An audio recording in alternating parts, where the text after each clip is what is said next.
pop-up show. It's a pop-up show. It's the pop-up show. Pop, pop, pop. It's the pop-up show.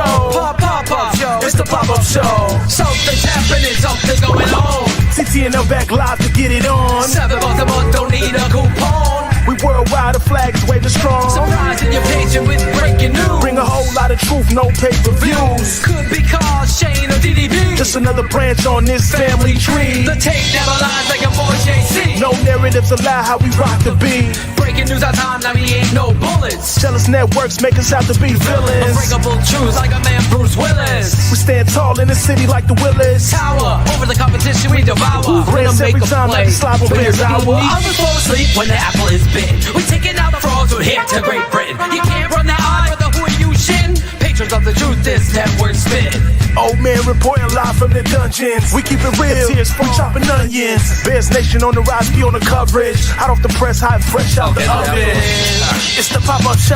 Pop, pop. It's the pop-up show. Pop, pop, pop. It's the pop-up show. It's the pop-up. It's the pop-up show. Pop. It's the pop-up show. Pop, pop. It's the pop-up show. What? It's the pop-up show. Pop, pop, pop. It's the pop-up show. TTNL.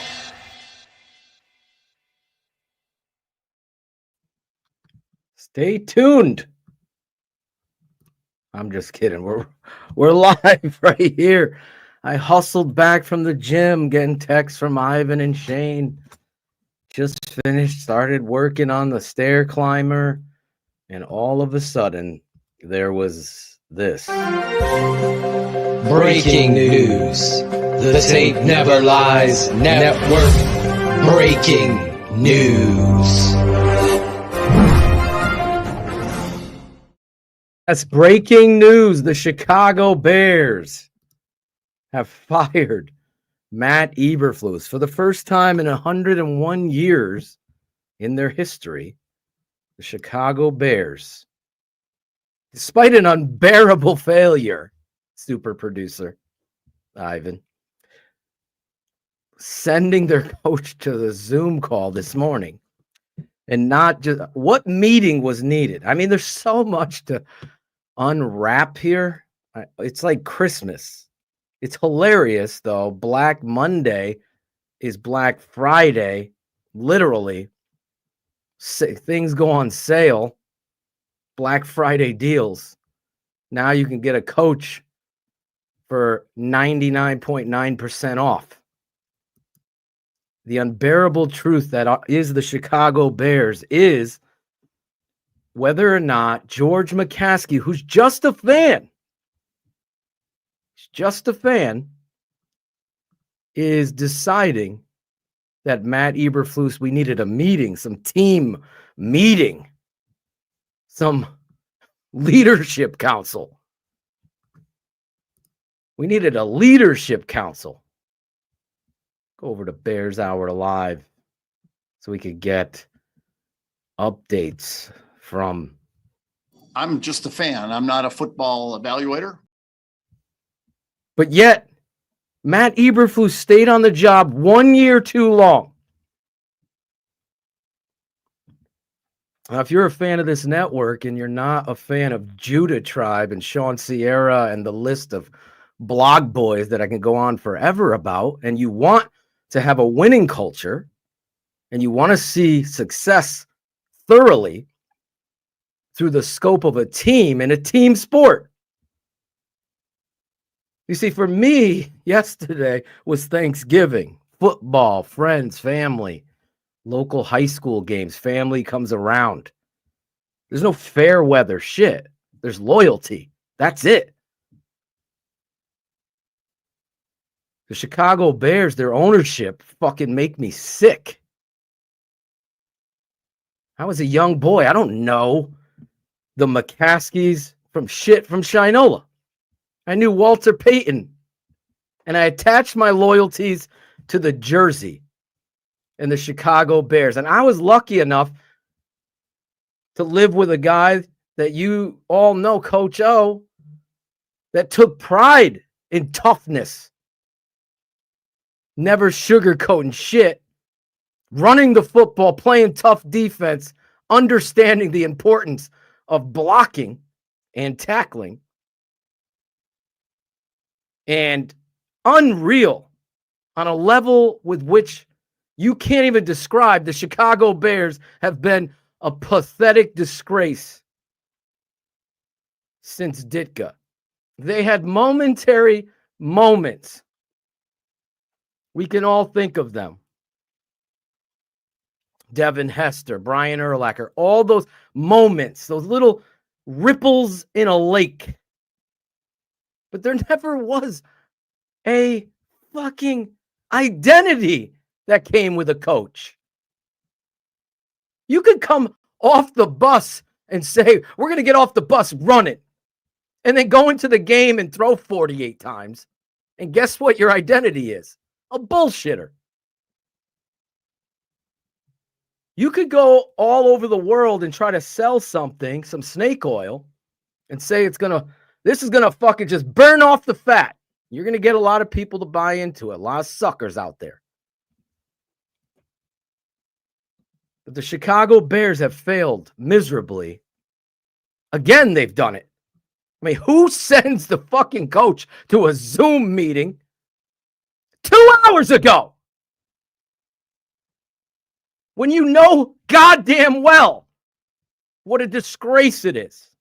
The whole world was watching. We all have people that are sellouts that talk shit behind your back, think they could do better. Right? We all know those. They're not friends. Even those shit talkers, the night crawlers, felt bad for me. Watching that coach. My father watching that game down the line. I mean, 84 years old, feeling bad. This young quarterback is having to overcome the head coach, the refs, the defense, the offensive line.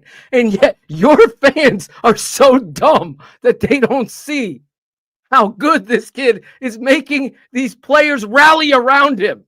And you have night crawlers and Sean Sierra. You should be ashamed of yourself. Stay in the mud. Put your head in the mud. Blaming a young quarterback for what transpired yesterday is as pathetic as the Bears keeping this coach. True story. I only call out the truth. You said it. Not me. You said this shit. Calling for Tyson Bagent. You got a cult of... What? That's a Chicago Bear cultural problem. You think anybody in the world with Tom Brady was calling for Brian Hoyer? They had a winning culture. A coach that had integrity. You might not like what he said, we're on to Cincinnati, but you knew your team was well coached. You weren't going to lose 6 games. 6 games in pathetic fashion. You knew you were going to have somebody come to the podium with a freshly haircut, give you some corporate mumbo jumbo, collaboration, regression. Together today. What's their next speech? You blame Caleb, go cheer for the fucking Packers. You don't know football at all. At all. In a hurry situation, the CEO, the general manager of your football team. If I'm the head coach, that's on me. I see the clock running down. I see there's miscommunication. I see the penalties going down. I call the timeout. Me, the head coach. Nobody else. I've heard from a couple players and some veterans that coaches on the sideline. Call timeout, coach. Call timeout, coach. To no avail. So shut the fuck. It is not on the rookie. The rookie's got to think of the protection. The fact that the wrong play got called, he's got to change it because he's looking up and there's only 12 seconds because there's no walkie-talkie. Yeah, coach, should we call a timeout here? There's none of that. You are the CEO. Sean Payton letting that happen? No. Bill Parcells letting that happen? No. Go down the list. You think this happens under Jim Harbaugh? The Bears are fucking 9-1. 9-1 with Jim Harbaugh and a rookie quarterback. This is an organizational shit show. A shepherd's pie of football bullshit. It's slop served in the prison. They finally did something they've never done before. Am I going to give them credit? Yes. Yes, I'm going to give them credit. How they handle it is such Bears. It's such McCaskey. I should say that. It's such McCaskey. Get George the fuck out and get Brian McCaskey in. Get Virginia. You got to get your other son out. The third time's going to be the charm. Because if there's not going to be a change in ownership, there's certainly going to have to be a change in chairmanship. Because this guy is a fucking fraud when it comes to where his nose is. Now, are the rumors true? Ryan Poles wanted to fire him 4 weeks ago. And George is saying no. I know through the grapevine for a fact that Mr. Kevin Warren did not want Matt Eberflus coming into 2024. They had their leadership council. They had their people in the board meeting. Just think of the fucking corporate board meeting on football. And they fucking kept Matt Eberflus. For what reason? You have to go through the checklist. Where's his identity? Yet to be determined. He's a defensive guy. Well, they really played some good defense. No, they didn't. Look at the competition they played. There's nothing redeeming about Matt Eberflus. Matt Nagy would not have lost yesterday. That's how low you've come. So the Bears aren't getting away from anything. In fact, it's sad that they had the Zoom call today. It just puts it into perspective how goddamn dysfunctional they are. Are they going to get it right? I only could pray. I only could pray. But I know this, for those of you saying, what does it matter? You've never played the game of football. When the guy that stands up in front of the locker room has no voice, has no persona, think Mark Trestman. The motivation, the plan, the understanding of togetherness, brotherhood. There is no other team sport like this. It falls on deaf ears. Now, Yurko's going to go on his negative troll energy, whatever, and say everyone's going to be covering your ass now. And I say, Yurko, maybe that's the fucking Packer way. But the Chicago Bears have never fired a head coach in season. And I'm going to argue with you that they're going to be playing for their next job because nobody's ass is safe except number 18. That's it. Cole Kmet, your leadership council, your energy, your missed blocks, your missed assignments, all the things that I thought Cole had left behind, all the things I was critical about showed themselves yesterday and have been for the last few weeks. DJ Moore, lack of effort, energy, body language, walking to the sideline, catching the ball, not driving that ankle into the fucking ground and turning up the field. I credit Keenan Allen. He set the tone. You got to teach this young rookie receiver. You got to be a professional.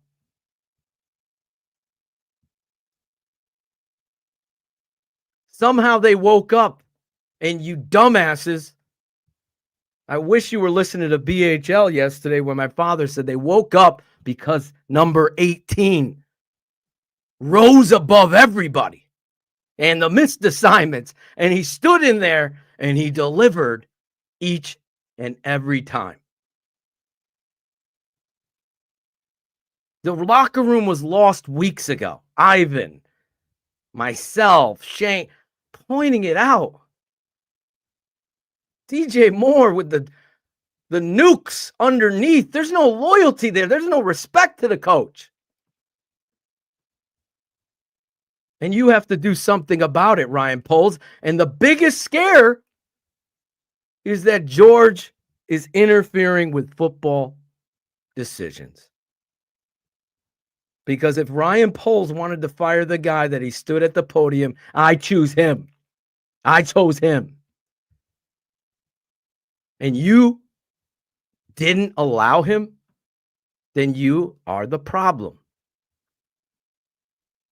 So unlike a lot of people out there, I believe this is a necessary change because I believe it's necessary for the quarterback.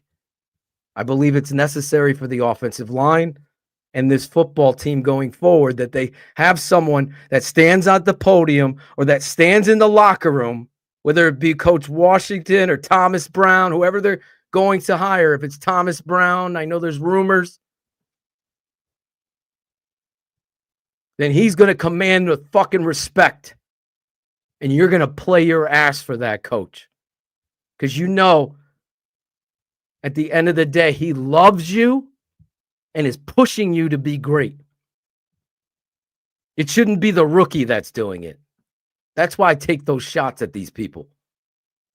Taking out, the rookie should have called timeout after they called quarterback draw and Larry Borum sitting in his fucking toilet seat.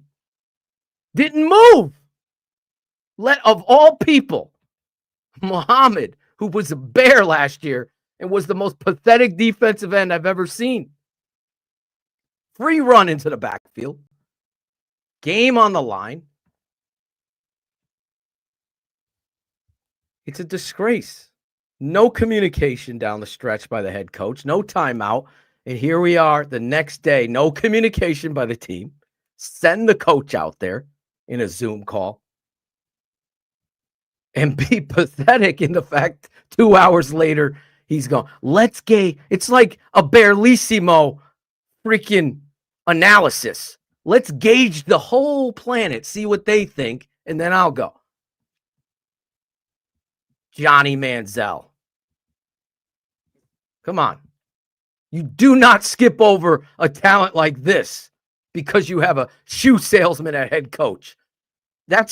Let's match up the best quarterback with our coach. No, you get the best talent. You get the best talent. I think the Chicago Bears have. I'm not in this to appease fans. A long time ago, I saw all this bullshit about the Chicago Bears being written by writers on the beat that didn't know football.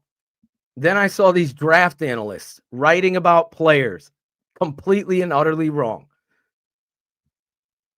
So I took with Shayne, whatever this was, social media, and started putting my thoughts out there. And that's how this shit was born. And then we started a pod, and I called out the coaches because it was what it was. You have to find someone that is maniacal, that is an alpha, that is someone that's going to go up there to the podium and expect what he's expecting from his football team, irregardless of the outcome. That is not going to list off the positives that accomplished in an epic loss or any kind of loss. You are always going to lead with the things that happened that were in your control and that you were disappointed in.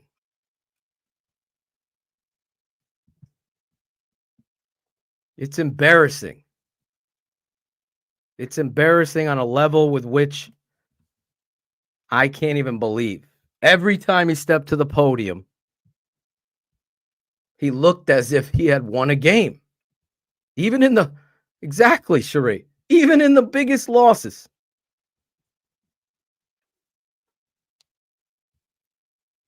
But there's two sides to everything. Both can be right. Both can be right.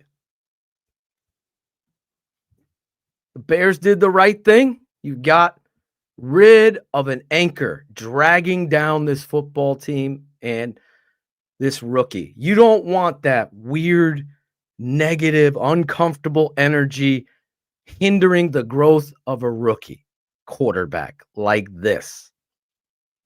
The same one that Shayne, Phil, Ivan, Carr, everyone on this network said would be a major upgrade to what Chicago Bears fans would realize. What they had wasn't even in the fucking ballpark, and I stand by that. It's not a shot. It's just a football truth.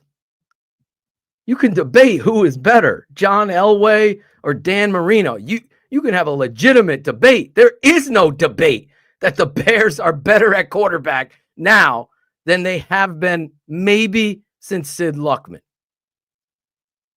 This kid is on a different growth chart. He's on a different level. Me and Ivan are debating back and forth whether that ball yesterday that DJ Moore should have caught, that hit him on the chest, was perfect or behind. That's how good this motherfucker is. That's how good. Catch the fucking ball. How about that? That would make things a lot easier for us, Phil, if you just caught the ball. The ball. Ivan, perfect timing jumping in here. Big day. Oh, yeah. For TTNL. Big day for you fans. You night crawlers crawling into the chat. I feel sorry for you. I feel sorry for you. I know Shayne called. Shayne, I missed your call. The Bears have now announced the firing of Matt Eberflus with a quote from Ryan Poles, who remains in place as GM. Let me read this quote, Ivan, and get your reaction to it. And then I'll react. The Chicago Bears announced that Matt Eberflus has been relieved of his duties as head coach, and here it is. Thomas Brown has been elevated. Thomas Brown.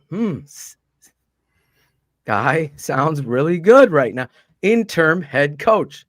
This morning, Ivan. This is how the sentence starts. This is quote. Sorry. This morning, after meeting with George and Kevin, we informed Matt of our decision to move in a different direction with the leadership of our football team and head coaching position, said Chicago Bears general manager Ryan. Why aren't you on the Zoom call? Anyway, I thank Matt for his hard work, professionalism, and dedication to our organization. We extend our gratitude for his commitment to the Chicago Bears and wish him and his family the best moving forward, said Poles. Hold on, there's more. Quote, I support Ryan and Shayne. Call in right after I read this because Shayne wanted to say something too. I'm going to let Ivan go. I support Ryan and his decision. Oh, this is Kevin Warren now. So that was Ryan Poles. That was it. I hope him and his family have the best moving forward. Quote, here's Kevin Warren now. Quote, I support Ryan and his decision that was made this morning. This morning. Which, by the way, he came on and spoke this morning. But hold on, Shayne. I'm going to get you in 1 second. Finish reading your... Where did it go? Oh, man. I got to finish it. I support Ryan's decision that was made this morning. We understand how imperative the head coaching role is for building and maintaining a championship caliber team, leading our players and our organization. Our fans have stood by us and persevered through every challenge, and they deserve better results. Our organizational and operational structure is strong, focused, aligned, and energized for the future. End quote, said Chicago Bears President Kevin Warren. Unfucking believable. Ivan's speaking now, Shayne, or do you want Shayne to go? Let Shayne go. He's on the phone. Shayne, right go now. ahead. Yeah, You're let on the Shayne phone. go. You're live. Yeah, Phil, I haven't been able to listen yet because I'm actually at work. Unlike Matt Eberflus, I have a fucking job.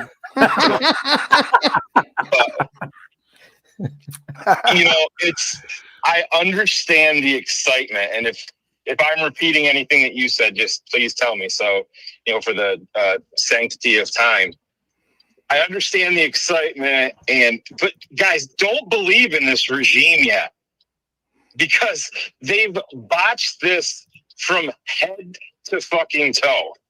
The fact that they didn't do this last night and we saw what developed today just shows you what a fucking circus it is at Hallis Hall. 100%. None of the, it's just sad. And we'll put this out there. Sears Tower, I know at this point, probably most people are following along with what he has been putting on social media. He's saying that now that the Ryan Poles is going nowhere, the Chicago Bears are all in, fully prepared to spend any amount of money that it takes to secure the right head coach. They should have did that shit last year. Right. Exactly. They had it. They had the fucking what was the first thing? The first Indiana Jones. The fucking golden archer. No, it's the Raiders of the Lost Ark. Yeah, yes. Well, they had the golden ticket, Phil. They could have cleared the deck. You're thinking of Willy Wonka, Phil. And you had Harbaugh staring in the face. But there's no point of even going down that train. We know they fucked up, and we'll see what next is. But just I love the fact that they did it. Okay, they did it. The way that they handled it was completely. The fact that they trotted this fucking clown out there this morning just shows you how dysfunctional this entire organization is from head to toe. It's an embarrassment. And for everybody that wants to go back and try to blame this on the fucking rookie quarterback, I know I sent you guys a tweet there of Sean Sierra trying to say that this was all Caleb. And let's be honest, if you have that thought process, if it's entering your brain, you're jaded. You're against Caleb no matter what. And you're always going to be. And that's the way that it is. Imagine what this franchise would look like right now had they made the wrong decision and traded down. Or if they had decided to stay with Justin Fields. Imagine what we would be doing today. Let that part sink in. Imagine what we would be like today. I know we wouldn't be with that. We wouldn't be a good football with a good quarterback going forward. That's the only positive in this whole thing. Silver lining, Phil. It is. And I won't leave you guys here. I won't stay on here too long, like I said. But you guys, I'm sure you'll have it all handled and do a great job. But hey, props to the bees. Daddy's coming home full time, kids. There's a new beekeeper in Chicago. So, all right, love brother. We love you, man. Love you guys. Thanks. Yep. Go Thomas Brown. Don't fuck it up, kid. Yep. There you go. Well, you get the audition and you get the idea. Ivan, your thoughts? Well, obviously, I think that the decision was made a long time ago by Kevin Warren. He just had to go put that out there because it's still got to look good. Even though it's a shit show, it's still got to sound, or he's got to make it try to sound good. So I'm not going to really look into what he said. My thing is, again, why wasn't this done before? Why did you wait for a 3-game losing streak against your division rivals where every one of them decided by 3 points or less? And your head coach, and I mentioned this in the pregame show, Phil, he was the guy holding you back regardless of what you did, everything that they did. And I mentioned it to Steve. At a certain point in that game, there's going to be a decision-making time with Matt Eberflus, and he's going to screw it up. And lo and behold, right on cue, he fucked it up again. So, as far as the decision-making at House Hall, I don't know who wears the pants, whether it's George, whether it's Kevin Warren. Ryan, to me, this is not a good look for Ryan Poles. Like, to be honest with you, this is not a good look. You stood on your soapbox and banged the table for Matt Eberflus to stay another year. And this is what we got. This was the product. This was the end product of him staying. That's not a good look for you. And there's already people questioning some of your decisions, some of your loyalties with a Eberflus, with a Velus Jones. You're crying over journeyman safeties. Where is your, like, to me, you have to let emotions go sometimes, bro. Like, this is a cutthroat type of business at times. And I just can't see Ryan Poles in this like shining light anymore. He himself is going to start becoming underneath a magnifying glass and being criticized for every single thing now because of this one decision. So for me, thank goodness, Phil. It's a Christmas miracle. I had my name on there. I don't know where the names went, but it's a Christmas miracle for me because I truly felt we were going to have to suffer through this for another week or another month and what is it? A month and a week? 5 more games. 5 more games. Yeah. I thought we're going to suffer through this for 5 more games. And in those 5 games, I truly believe the same shit would have happened. The same issues would have happened regardless of what the players did. Matt Eberflus was holding the team back and he needed to go, but he needed to go a long time ago. So decision-making at House Hall, Phil called it, it's a circus. Who's got the cojones? Who's the guy that's running the show? Is it Kevin Warren? Is George still meddling, trying to make the head coaches in his own image? Like, who the fuck is running the show right now at House Hall or McCaskey Hall, whatever you want to call it? Yeah, I'm wondering too, Ivan. I want to know. Inquiring minds want to know. I don't know what's going on with this backdrop. What happened? Let's change the color, bro, to a navy. Where is it? There we go. Or should we go orange? Orange, you like the orange? Bo? A little orange. I guess that's what it's going on. I have no idea what happened here. It's a Christmas miracle on Black Friday that we're getting a deal. We're getting the steal. We're getting a steal here. And the Chicago Bears have officially fired Matt Eberflus. Thank the gods, the football gods. But as Cherie posted in there, as Shayne said, as I said in my opening rant, this is a pop-up show here at TTNL. The way this has been handled, everything is in regards to rumors because you don't go out to step to the podium. And to piggyback off Ivan, you as the general manager have a job. You sit there at the podium, and I played that thing I produced on Ryan Poles and his commentary about Matt Eberflus. That was post last year when Courtney Cronin asked Ryan Poles, why Matt Eberflus? Why Matt Eberflus? And those are his words. Mm-hmm. Right? Those were his words. Let's see. I think I can upload it quick and we can watch it again for our TTNL fans. That, to Shayne's point, to Ivan's point, I know I'm in a lot of text threads with a few media people that we really love. In their points, everybody was like, you guys were right at TTNL. You guys were right. They should have fired him last year. You go heavy after Hardball. Now you're coming out with that we'll have a blank check. For who? For who do you have a blank check?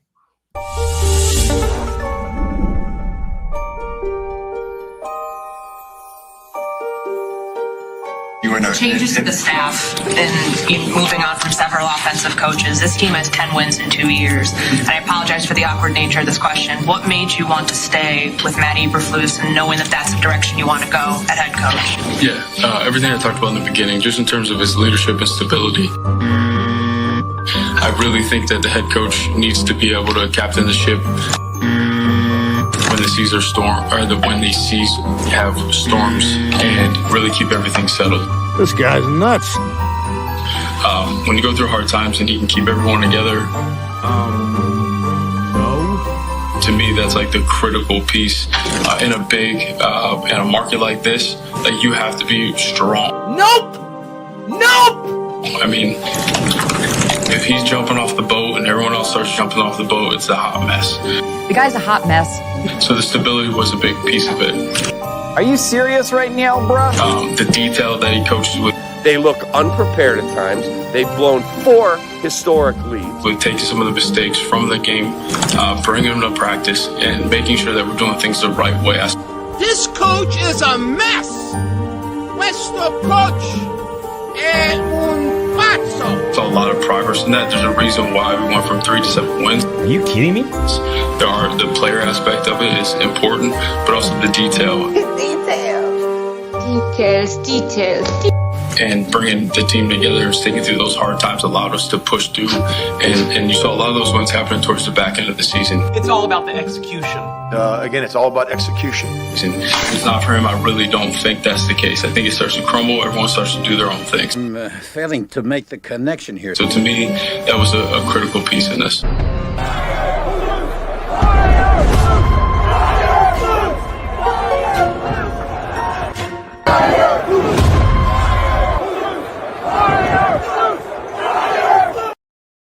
When you know before the actual organization knows, and some of these idiotic panelists and blog boys, and then obviously there's a lot of dumb fans. There really is. Flip-flopping by not even by day. We're talking by play. That's desperate fans. Desperate. It's desperation. Abused. Yeah. We'll let it slide on them. Abused. This is that right there in one question by our friend Courtney Cronin last year when we were dying on Black Monday for news, like today on Black Friday. Now 12 months. No, now 11 months later. They've won 14 games and 37 losses under the guy. He's the worst coach in franchise history. He would be easily number 1. You can debate Nagy or Trestman too. We can have a debate there. So Ryan Poles and the shit show that was Bill Polian helping, what is that, 33rd GM, whatever the fuck. You can't hire these firms to help you. You as the GM have to do your due diligence. Now, secretly, I'm telling you that I'm excited about Thomas Brown because he's somebody I felt like the coach at the podium married up to what was being put on Sunday. That is the biggest resume there. So the persona of truth that I step on this show with, like, irregardless, it could be uncomfortable. I could fuck up. I've taken my lumps. I had fucking burner Twitters back in the day. I fucked up. I've said things that were wrong. I stand in front of the fucking camera and say I fucked up. That is the best remedy as a coach that you can have to your team, is when you take the blame. And in fact, you take the blame even if they didn't execute. That's what you need to do. You take the pressure off the players. You're a stand-up guy, but you hold those motherfuckers accountable like nobody else. They can't stand your voice because when they're pulling out of their car or they become a dad, all of a sudden they were like, fucking Coach Phil was right. Fuck. I sound just like that. Fuck. I love that guy. Oh, now the respect. It resonates somewhere else in their life. You got him. Because you're teaching life. Football is the best sport where it dittos what's going on in life. That's why it's so sad of the Chris Cantys of the world and Dan Orlovsky's of the world. They don't stand for something. They change with the wind. They want a soundbite. They want to get likes and go viral. I don't give two fucks about that. I want to put a great quality product. I don't want any script. I just want to go out here, tell the truth. And if we have to have a hard conversation or debate, don't back down. Tell your side. Tell your thoughts. I'm not going to leave here debating with Greg Braggs and hate Greg Braggs or Shayne or Cars or Ivan. I won't. Will I get fired up? Yeah. Will fans take sides? Always. But we ain't doing it scripted. So when I call a former colleague out for their shit, it's their shit that I'm calling out. No different than the next guy. And that's where Thomas Brown, marrying up what he is at the podium to what is going on the field, has been uplifting. It has been. Those guys, oh, Thomas Brown sucks in the first. You've written now Thomas Brown sucks because the first half sucked. No, a coach has to have their time. You got to correct. You got to change things. Did he come out in the second half? Changed it? Yeah.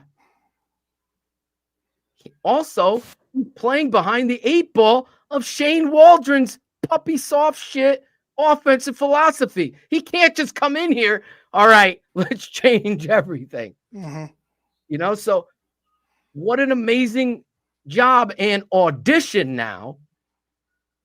We got to turn this into a positive, people, that Thomas Brown gets to audition for the opening job of the Chicago Bears with a talented rookie. To me, that's exciting. Yurko, you're being an absolute albatross. Former Packer blood going into your narrative. It's embarrassing. He's from Chicago. Well, it's just sad that it's not going to do anything with the Chicago accent. Yeah, bud, it's not going to do anything. I mean, the Bears. I mean, as far as the Bears' chances to make the playoffs, well, of course it probably not. won't do anything. But there's no way. Can they even mathematically make it, Ivan? No, I don't believe exactly. So for me, it has to do. There's a couple things that you can keep an eye on now, right? That Bears fans should just now turn their attention to. One, obvious, Caleb Williams, correct? The second is how Thomas Brown is going to operate this offense and really control the game situations. Let's see what he does there. This is his audition. And then third is you want to look at who the fuck is finishing out this season strong and who you're going to keep on this team, because some of the personnel gotta go. Some of the players gotta be gone. God. So you just have to do a show, just stay or go. Right. So that'll be fun. There are some things for Bears fans to keep an eye on now, but you're gonna have to switch there's no expectation. You're gonna have to switch your mindset from, oh, I want the Bears to make the playoffs. Say, hey man, hopefully Thomas Brown could win some games here for us. But if you're looking for the Bears to go run every run the table and win out and by miracle, that's not the right mindset. You got to be looking at smaller victories at this point, I feel. I agree with you. You're looking at, people are going to get to writing a lot more intelligent than myself when it comes to statistics and looking back at decisions that were made. Ninos is pointing out the defensive coordinator that he hired, the running back coach, Getsy, Waldron, You had the Nate Davis, the Claypool trade, Bayless Jones. With the opportunity to trade him, he fucked up 3 times there. Stripped the team of all the leaders. I don't know about that. Traded Roquan. You can get into argument. I like the trade of Roquan. But keeping hiring a new offensive coordinator and arranging a marriage with Chris Morgan needs to be on the list too. There's a lot more to this pathetic list. It's not looking good. If we're looking at a scale, Ivan, that's what I'm trying to do here with the Ryan Poles decisions, like getting Caleb Williams, trading down, getting Darnell Wright, DJ Moore, and the haul that he got there. Passing on the haul for this, to me, I'll say it again. If you can't do it because you're so caught on your bias, then this isn't for you. You'll never coach. You'll never be a teacher. You'll never be a part of anything football because you can't be honest. You just want to be right. That's the problem. You have to be honest. So there is zero, like Caleb Williams, 1 out of 10. He's a rookie and he's pushing to be a 9. Justin Fields was a 3 or a 4. And yet you are sitting there trying to create a haul and a narrative of hypotheticals. At the same time, you're burying the GM that you say sucks, giving him the benefit that this haul that you would get would create this great team around this a 4 in a quarterback. That's you got to be honest. He's not in that. What you have here is a generational talent. It's in the open. I put my name to it because the tape told me the truth. Caleb Williams was the best college quarterback tape I had ever seen over Andrew Luck, who had been the best. I was old enough to watch John Elway, Dan Marino tape in college. I started watching college tape before Joe Flacco. Like quarterback tape, analyzing quarterbacks. So out of that range, I watched Tom Brady's tape. I watched Peyton Manning's tape. I saw all these guys. Caleb Williams does things with his footwork, with his eyes, with the progressions. I'm old enough, and so is Ivan, and so is most of our chat, to remember Swifty, the narration crew, the Nightcrawler crew, former colleague Baralissimo saying that Caleb Williams was a one-read guy in a one-read offense. I'm old enough to remember hearing me and Shayne were like, what? The tape tells the complete, utter opposite of that. And every professional, including my guy, Matt Waldman, my father coming on the show, Matt Waldman coming on the show, QB people coming on and laughing at the ability to go through the progressions in that offense the way Caleb Williams did. He's by far the best I'd ever seen. There is no debate to me. There is no debate, just like there wasn't a debate for me with Matt Nagy, and he was a shoe salesman. And he had won the fucking coach of the year, and people were calling me crazy. The old network, the old man trying to get at me about football. Like, bro, you never even fucking coached in your life. You don't know what it is. Situation, 3rd and 2, calling 2 plays, getting them ready, understanding situations, when to call timeout. It is a wild, crazy ride when you're on the sideline making decisions that it hinder the whole team. And until you do it on any level, till you do it, stop. This ain't Madden, bro. You can pause the game, go fucking pop some popcorn, warm up a slice of pizza, pour yourself a Diet Dr. Pepper, and then come back to your game. That ain't happening in this. Caleb Williams is too precious an egg to have a piece of shit like Matt Eberflus making decisions over him.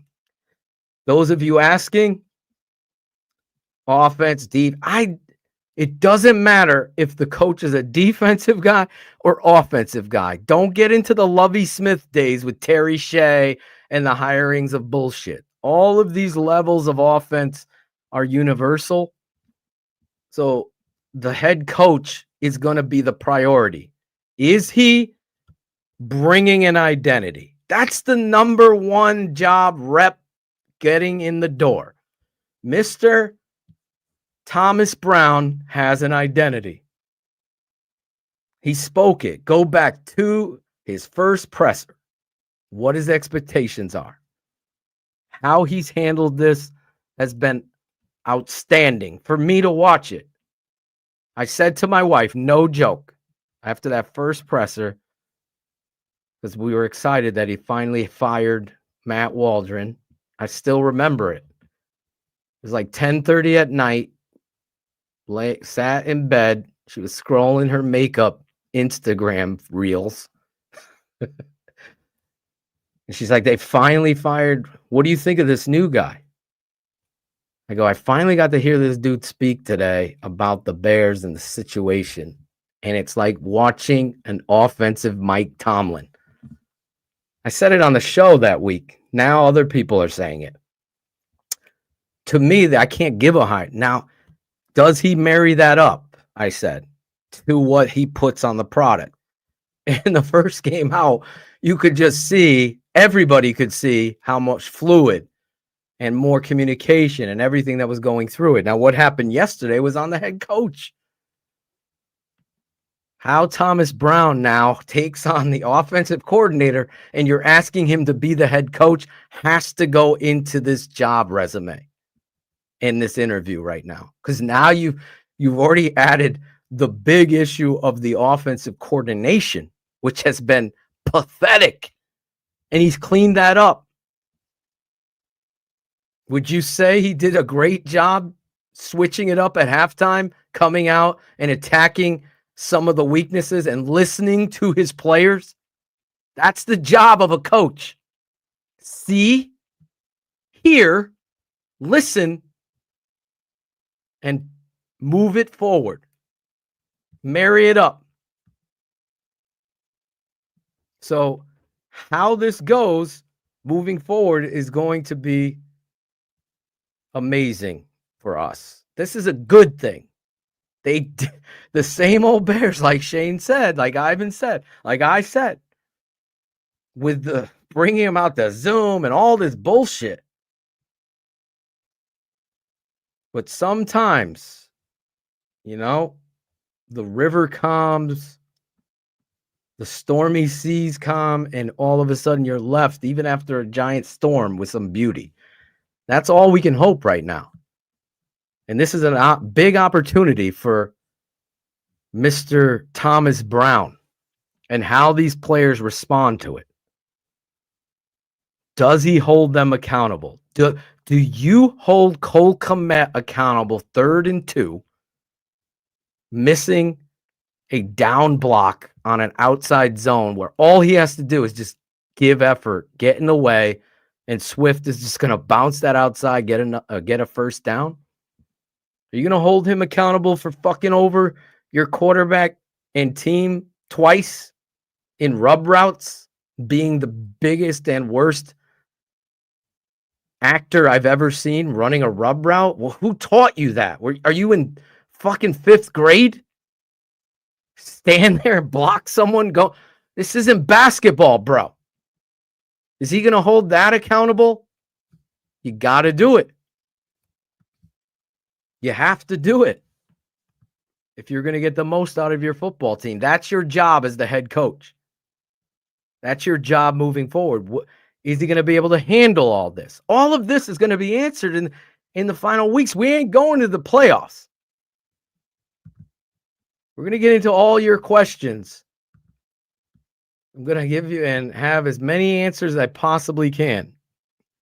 But one thing I want to make sure is those same assholes, the Nightcrawler crew and the people blaming Caleb Williams were the same ones that also said the Bears wouldn't fire Flus. They would keep him to the end of the season, and they would continue this. They're just embarrassed. They're the same negative ones. When I spent the whole fucking night pissed off, texting with Ivan, fucking Bullets is in the text thread. I got Cap and Shayne in another. I got Big Steve Edwards in another. I got Zorich in another. I got this one in another. It's all night. I couldn't let it go. That's where it's got to be from an organization, the way you fans. I don't know why Ryan Poles isn't doing a presser.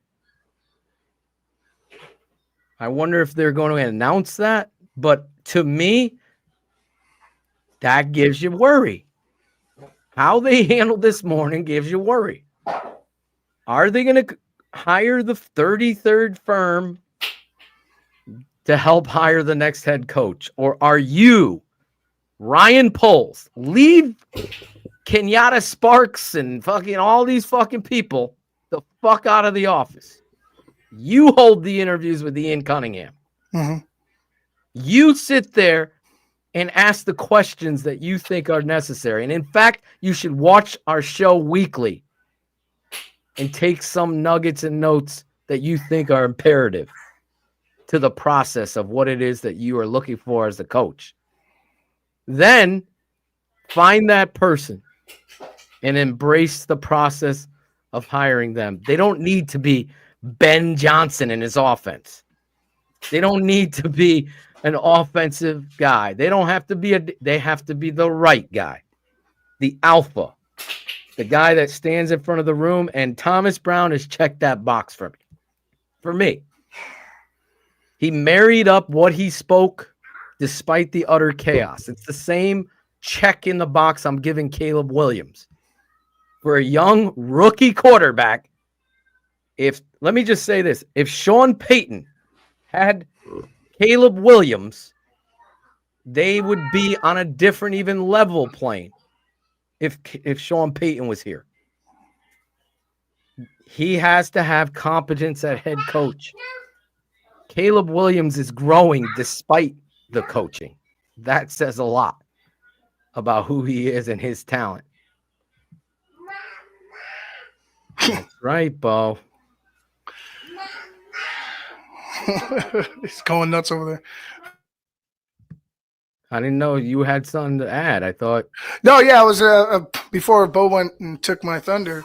I was just gonna say, when you're looking at the next head coach, right? And I said this before, it has to be. You have to break the philosophy. You have to break the mold of what you're doing, because the continuation of that isn't going to work.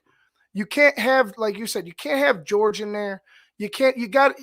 For me, I would like for it to be Kevin Warren, Ryan Poles, and Ian Cunningham in the room with whoever they're interviewing, whether it be Thomas Brown, hell, Aaron Glenn yesterday.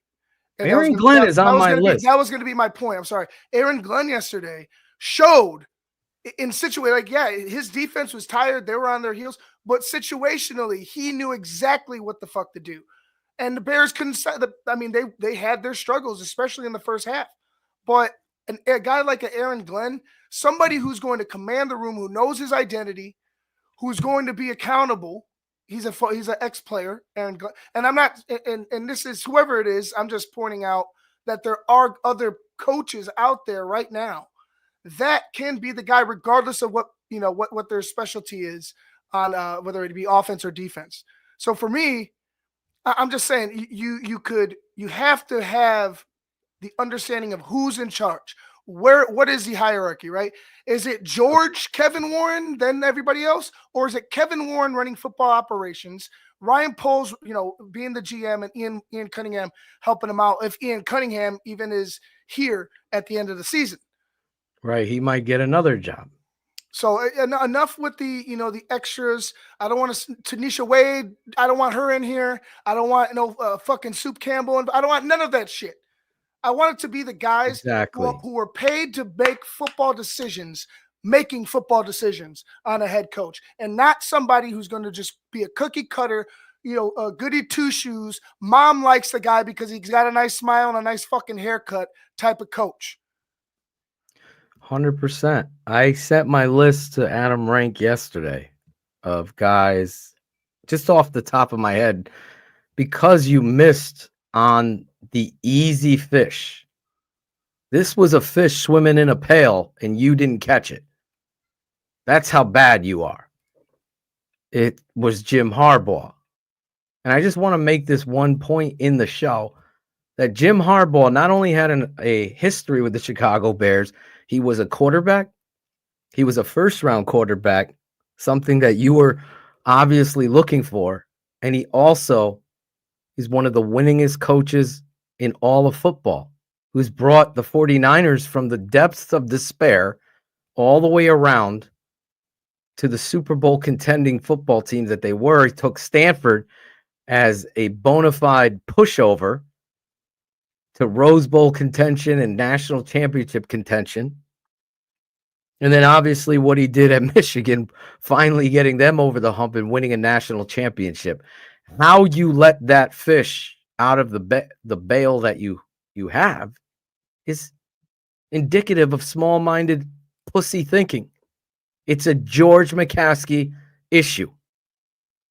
I'm going to say this again. Brian McCaskey, you're going to have to come step in. Mom is on wherever she is. Too old.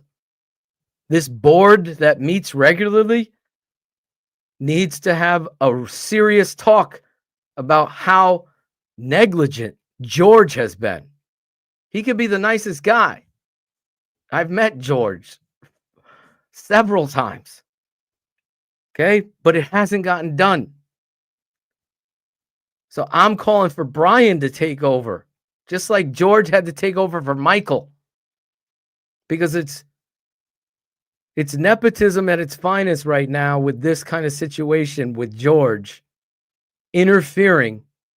And you guys laughed at me when I said the hard knock shit and not allowing the authenticity of football to be distributed around the world, and you were going to control the narrative of how the players spoke, and yet you let the N-word fly in there, but not the swears because you wanted to control it, and you have an issue with fans and people taking videos at camp, and you want to isolate yourself like you're some big-nosed bullshitter? Like you have some sort of high-nose attitude and approach to other people and things? You're corporate. You're corporate-minded is invading what is imperative. Football. The football is the product.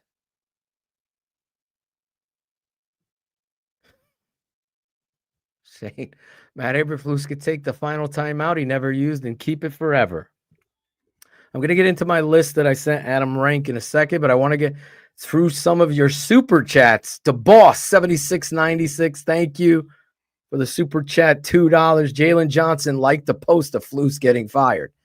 Says all it needs to be said right there. I mean, they were saying it loud and clear all the time. Keenan Allen coming out and saying, we did everything we could to win as players is the biggest indictment. Corn Planter, my guy, thank you. $2. I love the passion, DDP. You ain't going to get anything but passion. And also, as Shayne would say, we actually say people's names. We don't go side mouth. A certain podcast was wrong about Ethan Katz, $5. Thank you. Happy Thanksgiving, guys. I missed you yesterday. Hope you have a good weekend. My weekend just got better, man. Best part of yesterday was the food, family, and Caleb Williams. Ivan, stop here on Ethan's. Mm-hmm. I felt the same way. Despite the crazy ending that punched you in the balls and your balls go right up into your fucking gut and makes your heart stop.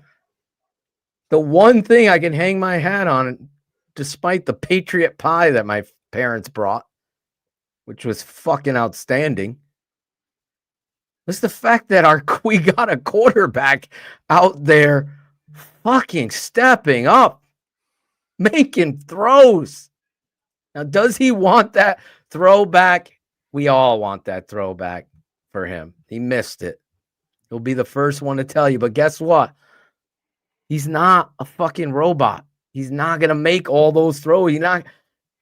That's football, man. Tom Brady missed throws. They all do. But to sit there and watch that and blame him, oh my God.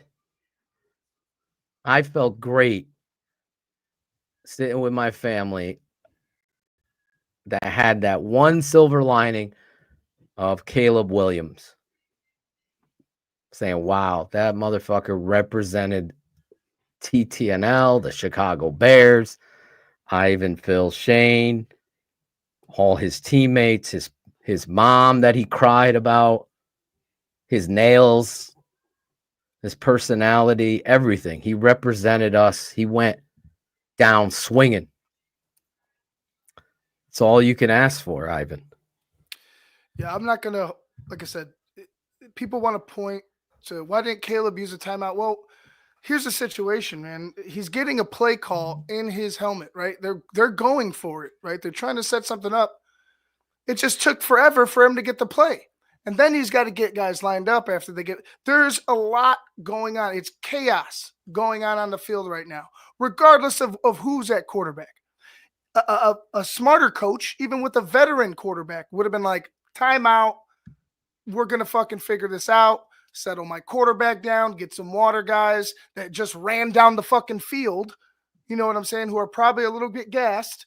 And now they have to run back and get settled up. I don't blame Caleb for that. That's a coaching decision 100%. Now, Caleb missing that throw to, was it DJ or DeAndre Swift? That was DJ, right? It was going to go up the sideline. That one that it just kind of dirted by his feet. Yeah. Yeah, so that one. It was a shallow cross. He got him in man and he beat it. Right. And he was going. He got smashed as he was throwing it, but he still should have hit that throw. Yeah, part of me felt like he was a little bit rushed at times. And I mean, no wonder the pocket's collapsing around you. You're trying to, get downfield to make to get a chance to either win or tie the game. To me, that's a rookie quarterback making probably a rookie mistake. But like you said, there were guys on him on that play. But to me, that ball still got to be made to DJ. So you could point to little things like that, but to point it on Caleb, like Caleb was the reason why we lost that game, point blank period. That's just fucking stupid. It's not the truth whatsoever, because we've seen it over and over again. Are you going to put it on Caleb that they lost on the Hail Mary? Are you going to put it on Caleb had mistakes in that game too. So again, you have a rookie quarterback with a head coach who's been in the league as a defensive coordinator, who's been in the league now as a head coach, and who still didn't know how to operate or how to manage a game situation, how to save his rookie quarterback from making a mistake on the football field. 100%, man. That's where you're hoping this is going. I am going to give you my list. Like I said, Rank texted, wanted me to give him names that I would truly hire. As he pointed out, we were right again. Thank you, Adam. Watching your colleague, Kyle Brandt, wearing a Lions jersey in the opening yesterday was as pathetic as it possibly can be. We'll just say that. There's no more excuses for Kyle Brandt. When he tries to become the MC at the Chicago Bears Super Bowl parade, I think fans should get as fired up as they did about Eberflus. You're pathetic, bro. You're not a fan. Anyway, The craziness of this football team yesterday was put on display by many. The reality is, this is a great quote, Sam. Oh, this is a super chat. Sam Burns, $5. Thank you, Sam. I was a Thomas Brown believer when he first said, there are no attaboys. You play to win. 100%. He was talking about the performance that they had against Green Bay, where they go down the fucking football field and set up a game-winning field goal. And it gets blocked, and you know how we broke that down, me, Big Steve, showing you the 2 penalties that weren't called, and the NFL doubled down on it like Matt Eberflus doubled down on the 13 yards that he didn't think mattered, and the Hail Mary.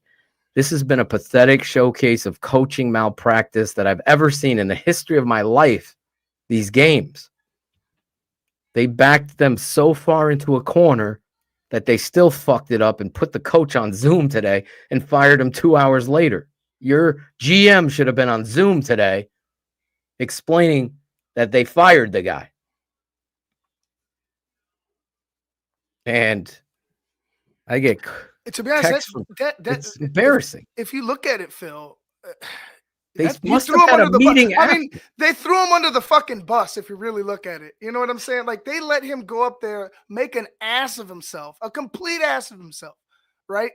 Pretty much saying that, yeah, it's business as usual here at Hallis Hall. We're going to go ahead and prepare for the 49ers. And everybody's like, bro, are you not concerned about your job? And he just seems like, no, I'm not really worried about my job. That's embarrassing for your friend. Not only him, but like you said, for your franchise, because who allows that to happen? Who allows him to go up there, tell everybody, oh, yeah, I'm going to be the head coach, and then fire him a couple hours later? That makes absolutely no sense. It happened, though. It happened. Happened today with your Chicago Bears, because if there is truth to what Diana Rossini's talking about, they literally went into a meeting after he went on a Zoom call.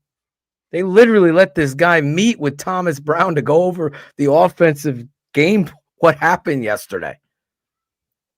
I don't know about you, but I'm getting on the bus and we are having the hard conversation right when we get back to the facility. Listen, let's go upstairs.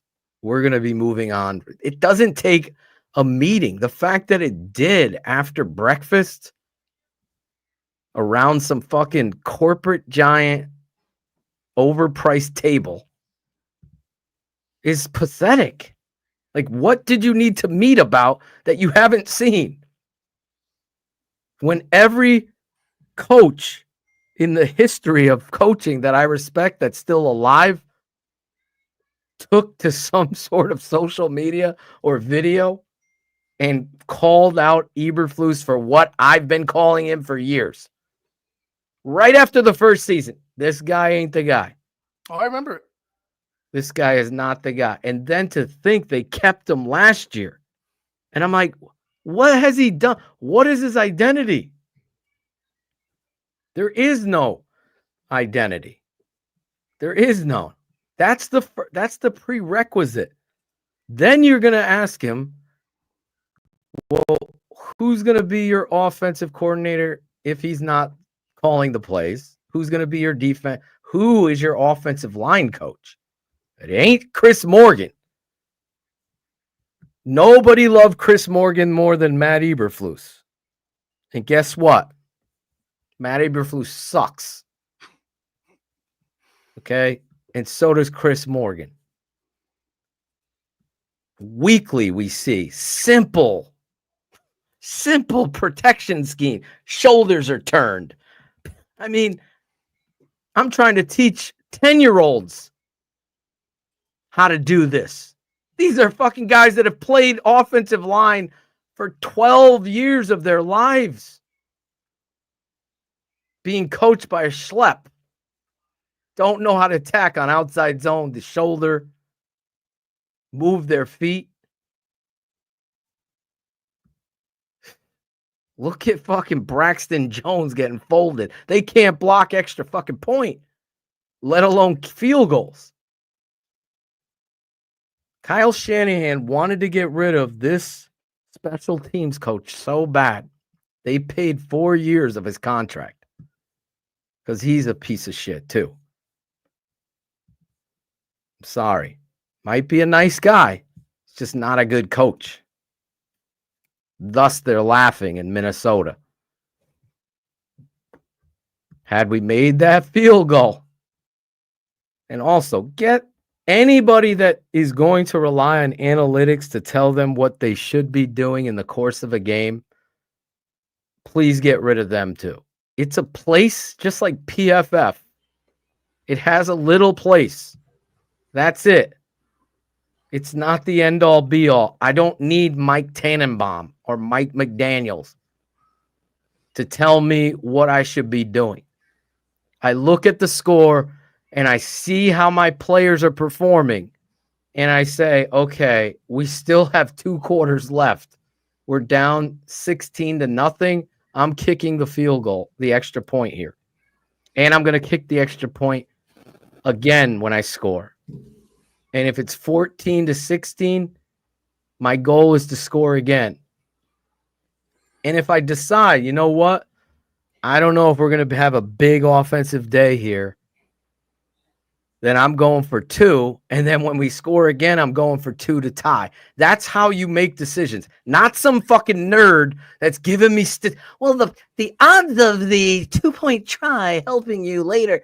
Fuck, you don't. Football is not like that. Anybody who thinks it is utterly coincidental when the numbers align. Utterly. Bears should be 8-4 with a competent head coach. 100%. I think they'd be over 8-4. Oh, if you're just tuning in, the Chicago Bears done did it. They fired Matt Eberflus. The super chats are open, and we are getting into it.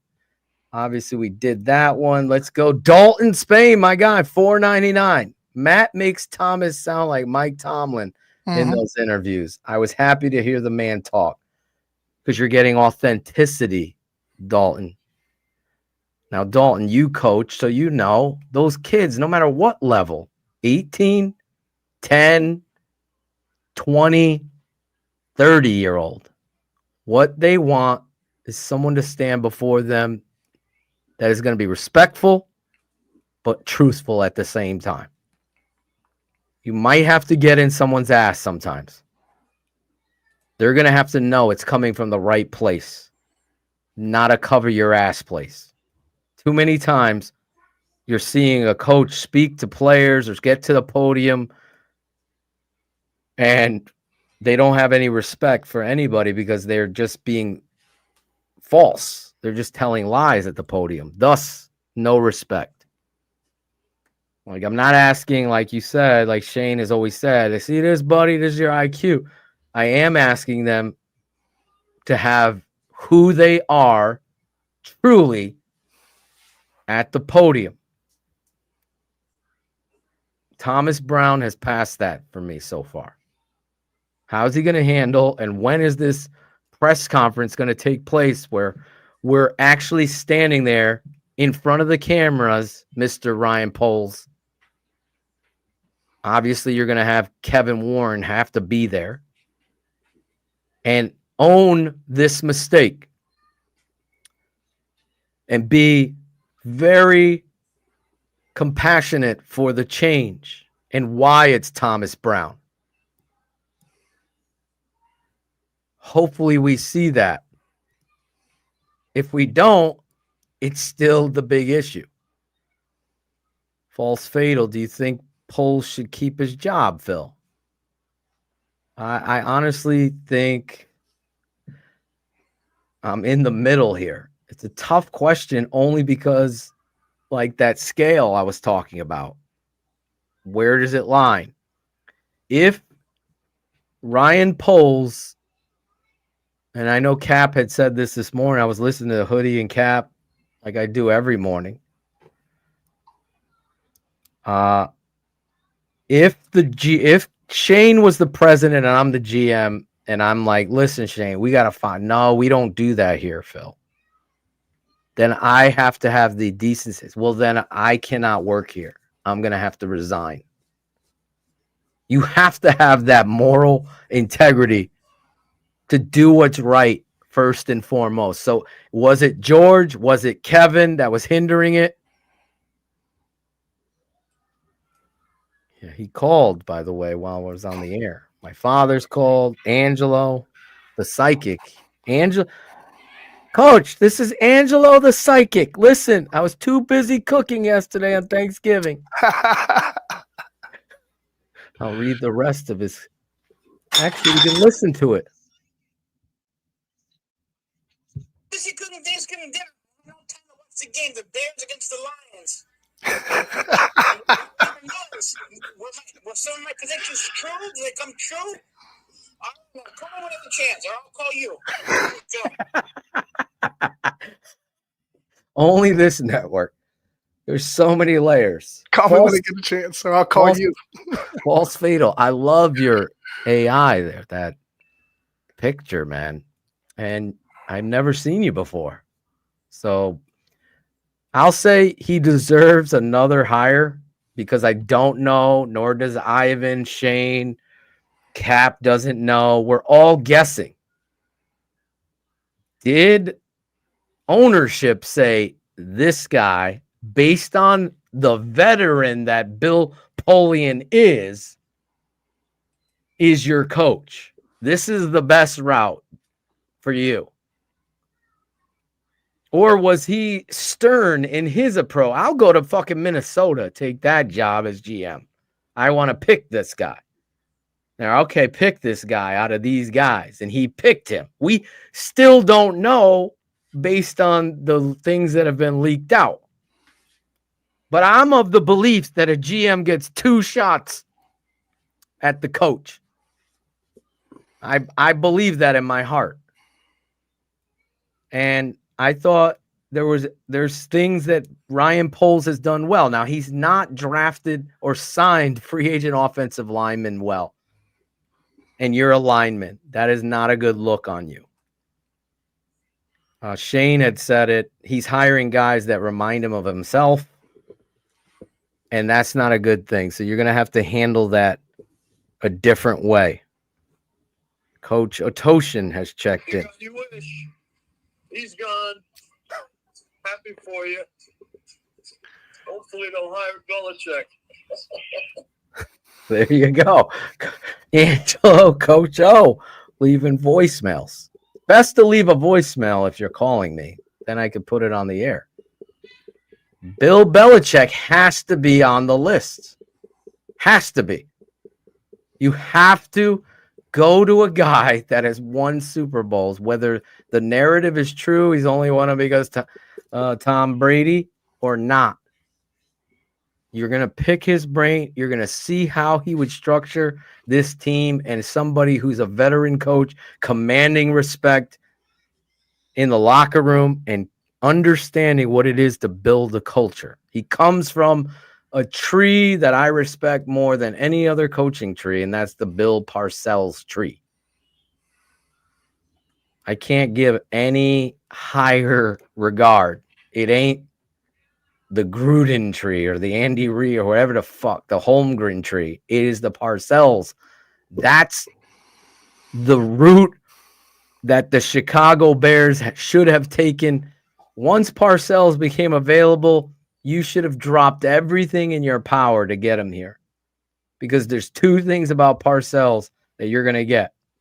You're going to get a maximum effort to win a football game, and you're going to get a coaching understanding. If I hang this up, I'm not leaving you with nothing. I will make sure Sean Payton is replacing me, or Bill Belichick, or this Campbell. Dan Campbell was one of his big guys that he was sponsoring. That's the kind of guy you need here. Mike Tomlin, that kind of guy.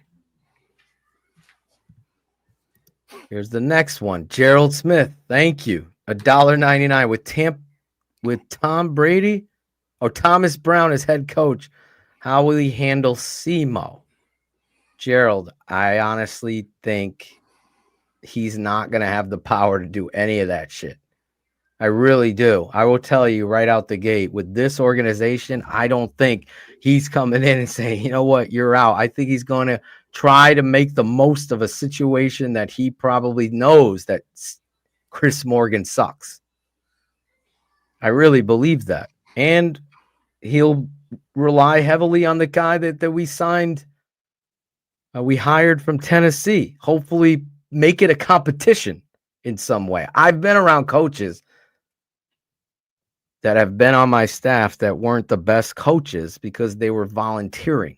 So you kind of take on dead weight and they get in the way of what it is they're not buying in. They're talking shit behind the back like they could do it better or something. Those are the worst. Chris Morgan is someone, if Mike Tomlin has fired you, let's just put it into obvious. He's a problem. Juju, Ivan, what do you think about bringing Keenan back next season? You're muted, like Shayne. Sorry. It'll have to be on like a reduced. Does he have another year? No, right? No, he doesn't. Yeah, no, it would have to be on some type of reduced number. Maybe a 1 year with like a possibility for a 2. Something like that. Keenan, a wide receiver right now, and I'd like to keep him around, and I wish this season would have turned out differently. But I think Keenan isn't as important as adding frontline talent on the offensive line. So if Keenan goes, it is what it is. Like I'm not going to pout about it. It's kind of a business thing, and at that point, but I would love for him to stay around. I would like for him to stick around if we could find some type of middle ground on the price and the years. Yeah, I'm with you right there. I think he's been very good because you could see, and this isn't a shot at DJ Moore. I'm just keeping it 100. DJ Moore has been a sulky, malcontent, lazy fuck sometimes. That shit would never fly if I was the wide receiver coach or the OC. I don't care how much you're getting paid.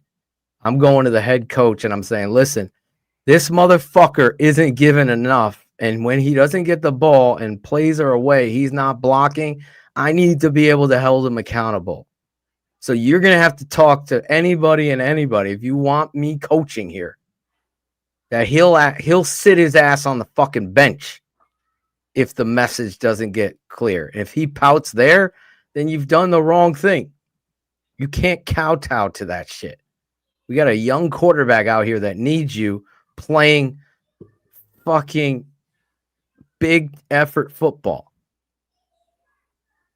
Keenan Allen is out there hustling for his age. I'll say a lot. When he was blocking inside on that zone play, came back in motion, they ran outside zone the opposite way, and he's blocking the backside. Fucking offensive lineman comes down. You saw him get hurt. I'm like, oh, shit. He ain't coming back. He fucking came back in. He's limping at the end, playing through it for his team, his quarterback. Those are the type of moments where you're like, yeah, you got to have those guys around. So to Ivan's point, it's got to be a fair deal. I still remember the Bears trading Jeff Graham out of town. Jeff Graham was like that. Just wasn't the fastest. He just fucking ran great routes, had great hands, blocked. You got to keep those guys around for a young. You can't go all young and fucking can't bring in these malcontent wide receivers with attitudes. Can't. Start fucking bad body language. And listen, I never seen DJ Moore ever do that.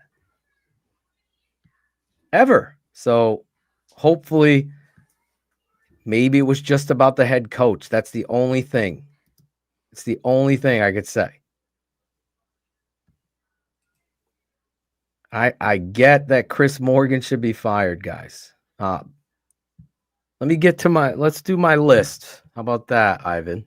Sounds good. And we'll get into more super chats because we got a lot of super chats, and I don't want to go without. We will do everybody's super chats, including Coach Ray. Where's Ray? Another day, Ray. It's a big no for me, HL. What is HL So talking? he said, do they pay Tevin? Yeah, that's a tough situation because he's never healthy. He's so talented, but he's missed out too much time, too much inconsistency. You all know how I feel. Maybe Thomas Brown and I are step for step, and he can't do anything about it. I believe he's a left tackle. You do not have those leaky edges with him. I'll tell you that. He ain't getting pushed back like Braxton. All right. Just for now, this is obviously the prerequisite is the identity. You got to know who you are, and you stand at the podium and understand that. Just like I've said about every free agent, it doesn't matter. You need to get a person that understands who they are. It doesn't need to be offense or defense, their specialty. They just have to be a leader of men, and is going to bring other good coaches and understand how to delegate coaching responsibility. Communicate and be humble. Bill Belichick is definitely on the list of people that could come in here, handle this situation, and build a culture. He knows his identity. How he handles that, how he interviews is on that. But he's also somebody that's going to make general manager and ownership uncomfortable. That's important to me because they can't be the softest puppy shit ownership. You got to embrace good leaders and personalities. Flores is on the list. Brings an identity, understands what is needed, owned mistakes, has been a head coach before, is aggressive. You can't sit back in this shitty cover two and think this is going to bring you to the Super Bowl. It does not. It does not. Flores is somebody that I really believe needs to be obviously on the list. Mike Vrabel. Vrabel has his identity. Know his identity. He's going to be running the fucking football, playing tough defense, aggressive again. Action game for Flores, Belichick, and Vrabel. All of them have relation to one another. They all come from the Parcells tree, the Belichick Parcells tree. Belichick comes from there. Flores is a very good communicator. You might not like him. He needs to be on it. Thomas Brown is on my list. Thomas Brown has stepped to the podium, been an offensive coordinator. Now he's getting the prerequisite. He understands his identity. He's spoken about it already. He's done more at the podium than the head coach has. Thomas Brown is definitely on the list of coaching candidates. And guess what? The Bears get into being able to see his resume play out now. Fair or unfair. Aaron Glenn, who Ivan was talking about, is on my list. Aaron Glenn is a former player. Now, he doesn't have the head coaching experience. I'm okay with that. in this case because he's a former player that's going to command the locker room, understands what sacrifices those players are making every Sunday, and have their respect walking in the locker room. Going to bring an aggressive attitude, but also an awareness of personality, a good communicator. Also under the Bill Parcells coaching tree. Bill Parcells drafted him with the Jets. Wayne Quebec can't speak higher of the guy. I like the fact that he's the smallest guy with the big heart and demeanor. I think he's just a good human being. You're also hurting your division. Both hires, Flores and Glenn. I think you got to put Rex Ryan on the interview. You got to hear from Rex. He's not my number one choice, but you got to have the conversation with him and see what his plan is and what his identity is. You can't argue the fact that he's brought the Jets to the AFC Championship. You can't argue the history of his family and the understandings of what he has in regards to Chicago and the Bears and the McCaskies. He makes them uncomfortable. He checks the identity box. You might not like him, but he's not here for you to like him. He's here to make the tough choices to help this franchise win. He comes with an aggressive defensive philosophy that's needed in Chicago. It's not a stereotype. He understands the importance of running the football, and he takes the personality on. He'll take ownership. Gotta have him interviewed.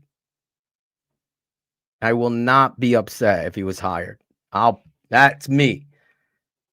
Sleeper, Josh McCown. Josh McCown's been a high school coach.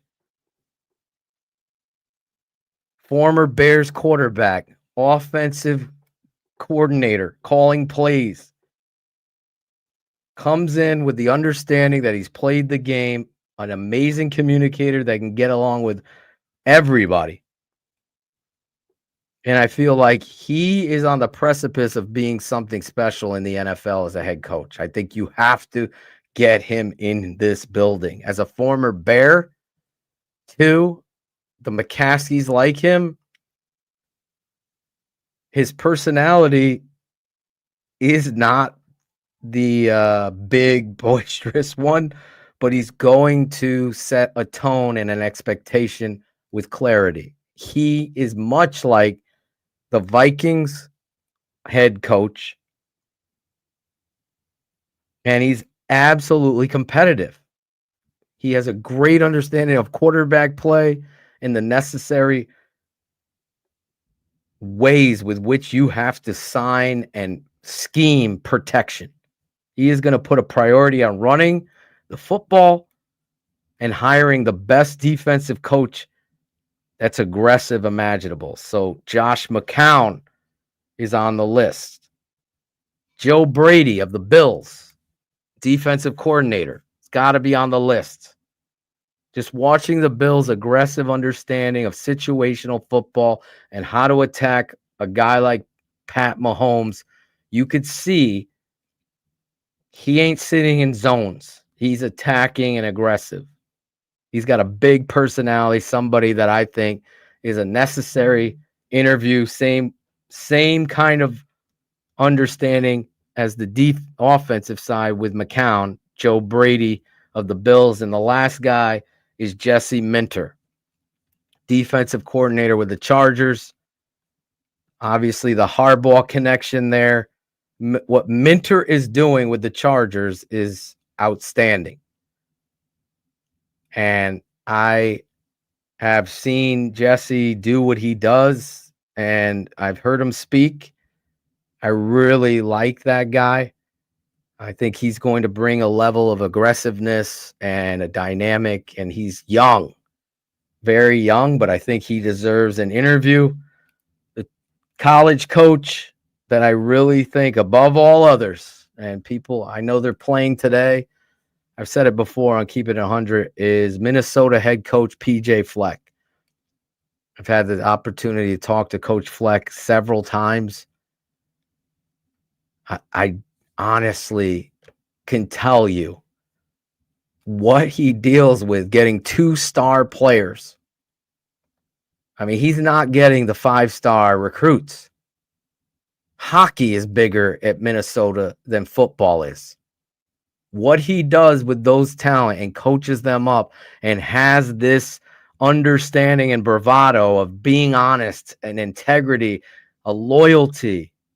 I cannot speak any higher. If you don't interview PJ Fleck, it's absolutely ridiculous.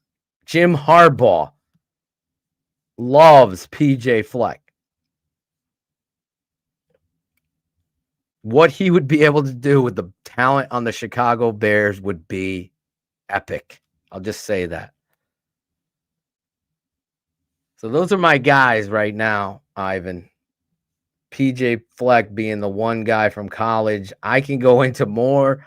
That probably should, but I think I give you, I shared this with Adam yesterday. We were texting during the fucking tragedy that was, and then afterwards. But obviously, I'm not groundbreaking. A lot of people have been talking now about apparently McCown, but Shayne had brought him up a couple years ago. Mm-hmm. And I'm like, yes, 100%. That guy, you strike while the freaking iron's hot there. Him and Fleck would be the two big time gets that I think people would be like, I don't know. The Sears Tower. One more thing about the Bears. They won't make Ben Johnson. They're probably you see how Ben wasn't even on my list. Every interviewee will have an equal playing field, so there's no bias. Like I mentioned, Ben isn't on the same pedestal around the league as y'all view him, not us. There's more coaching than a playbook. It's like this guy's listening to the show. So that's my list. And when other people start using it or saying it, Ivan and Bullets, HL Priest, my guy Chris Harold, all the guys, Scottish Bear, Jose Torres, will stand up and say, that's exactly what Phil had said on TTNL and give appropriate credit, unlike a lot of people. Sean Stewart, $5. What do you think will be the difference for Brown calling plays from the sideline instead of the booth? Yo, you got to have someone you trust up there in the booth. I think the booth helps you a lot, especially because you can't see the fronts. And you can up there. So you get a better angle at it. So that's a great question, Sean. The best thing, it would be like a brotherhood that I'd have with Shayne. So if I was the head coach, I know Shayne knows me enough to know what I want or what I need to see. And if he doesn't, we would have that discussion ad nauseum. And he would become, all right, coach, trips here. Every time they go trips, the backside on the tight end, they're running away from it when you go into that outside zone to the trip side. Tight end's being uncovered. So guess what we're running? Outside zone, fake, chip, release on the backside with the tight end chipping like he's going to cut off block and then bounce and run a flag to the backside, and we strike it. They got to know the playbook and be there. It's going to be a big difference. He's going to have someone he trusts that hasn't. There's a lot of shoe salesmen in this league coaching that don't know what the fuck they're seeing. Just like there's a lot of people on fucking social media that are breaking down tape that have no fucking clue. Freaking Ivan worked for one. He knows. Oh, yeah, I know. Willie Beeman, $2. Bears don't want an alpha head coach. Mike Vrabel ain't coming. $2. Well, you don't know what you also probably, Willie, were saying they wouldn't fire the guy because they never have in 100 years. And I'm old enough to know that on this network, before anywhere,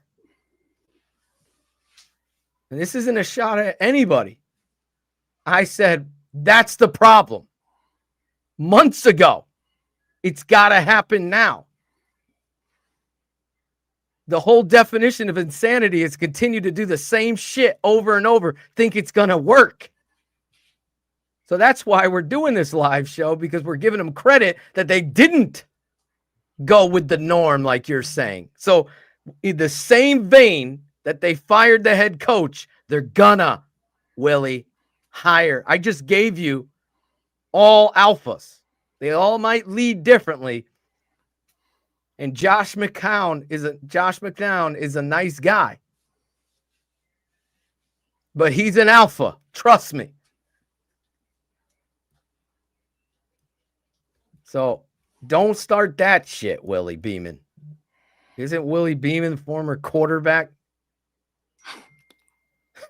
Right? Dalton Spain. $4.99. My guy. Coach Spain. If you want to know how great Caleb Williams is, ask the opposing coach. They all seem to be holding their breath at the end of these games. Ivan, I think that needs, thank you, Dalton, $4.99. I think that needs to be talked about a little bit more in this line of work that we're doing. All of these motherfuckers are just writing off what it is that's transpiring without sitting back. And I'm not saying all of you. I'll say 80% of fans are just expecting a guy to be fucking rookie, come in, light it up, and just take names and just carry this shit. There is so much vocabulary. I don't know if you can, Ivan, find the John Gruden with when Chris Sims was playing. You know that video? And Chris Sims can't even articulate the fucking call. He's like, come on, man. It's 17, 28, YZ, Rector counter, WV. And he's got to keep saying, just the vocabulary of one play is hard. Now you got to know protections. You think we sit here on the mics talking about this from this ivory box? I think Ivan's got it. Look at this. So thank you, Ivan. That's awesome. You get in there, you understand that vocabulary you got to learn and relearn and go through it. You got to know all the protections. You got to understand the routes and the coverages. And if they switch coverages, you're going to have to do that all in the matter and framework of seconds. And why do I bring all of that up? Because I want you to understand at the end of a football game with time going down on Thanksgiving with the world watching, you're asking a rookie to understand everything and above its outcome. It's ridiculous. People make mistakes. Your job as head coach is to prevent them. You're the safety. You're the one. And once that clock, and it started at 32, he got sacked at 33, the clock doesn't stop. It continues to run. You got one timeout. The coaching ranks of people that I love and respect, including myself, said, timeout. Timeout. Right there. Sideline talk with the play. Sideline talk at the same time. Special teams coach, get them ready. Right here, lined up. They're running on the field to kick. You have plenty of time to do it.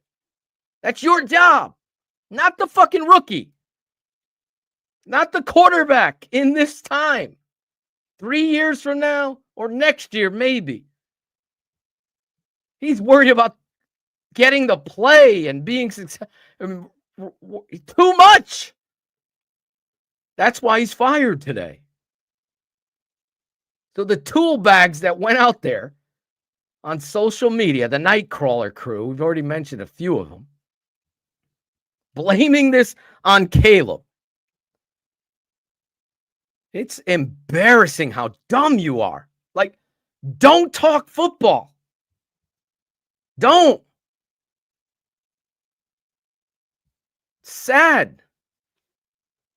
Sad. Robert Cook, my guy. How you doing, bro? Happy Thanksgiving. If Brown beats the Crappers, do you think that solidifies him as the coach?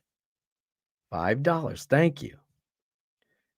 Well, Thomas Brown should have beat the Packers as the OC.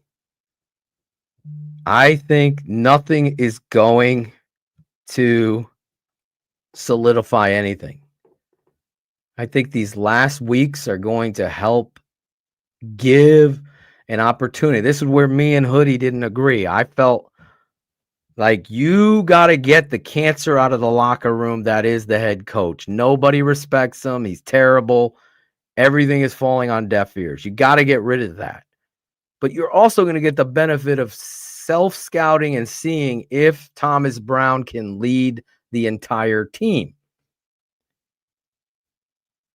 Weeks ago, he took over as the offensive coordinator for somebody who couldn't lead a fucking pile of shit.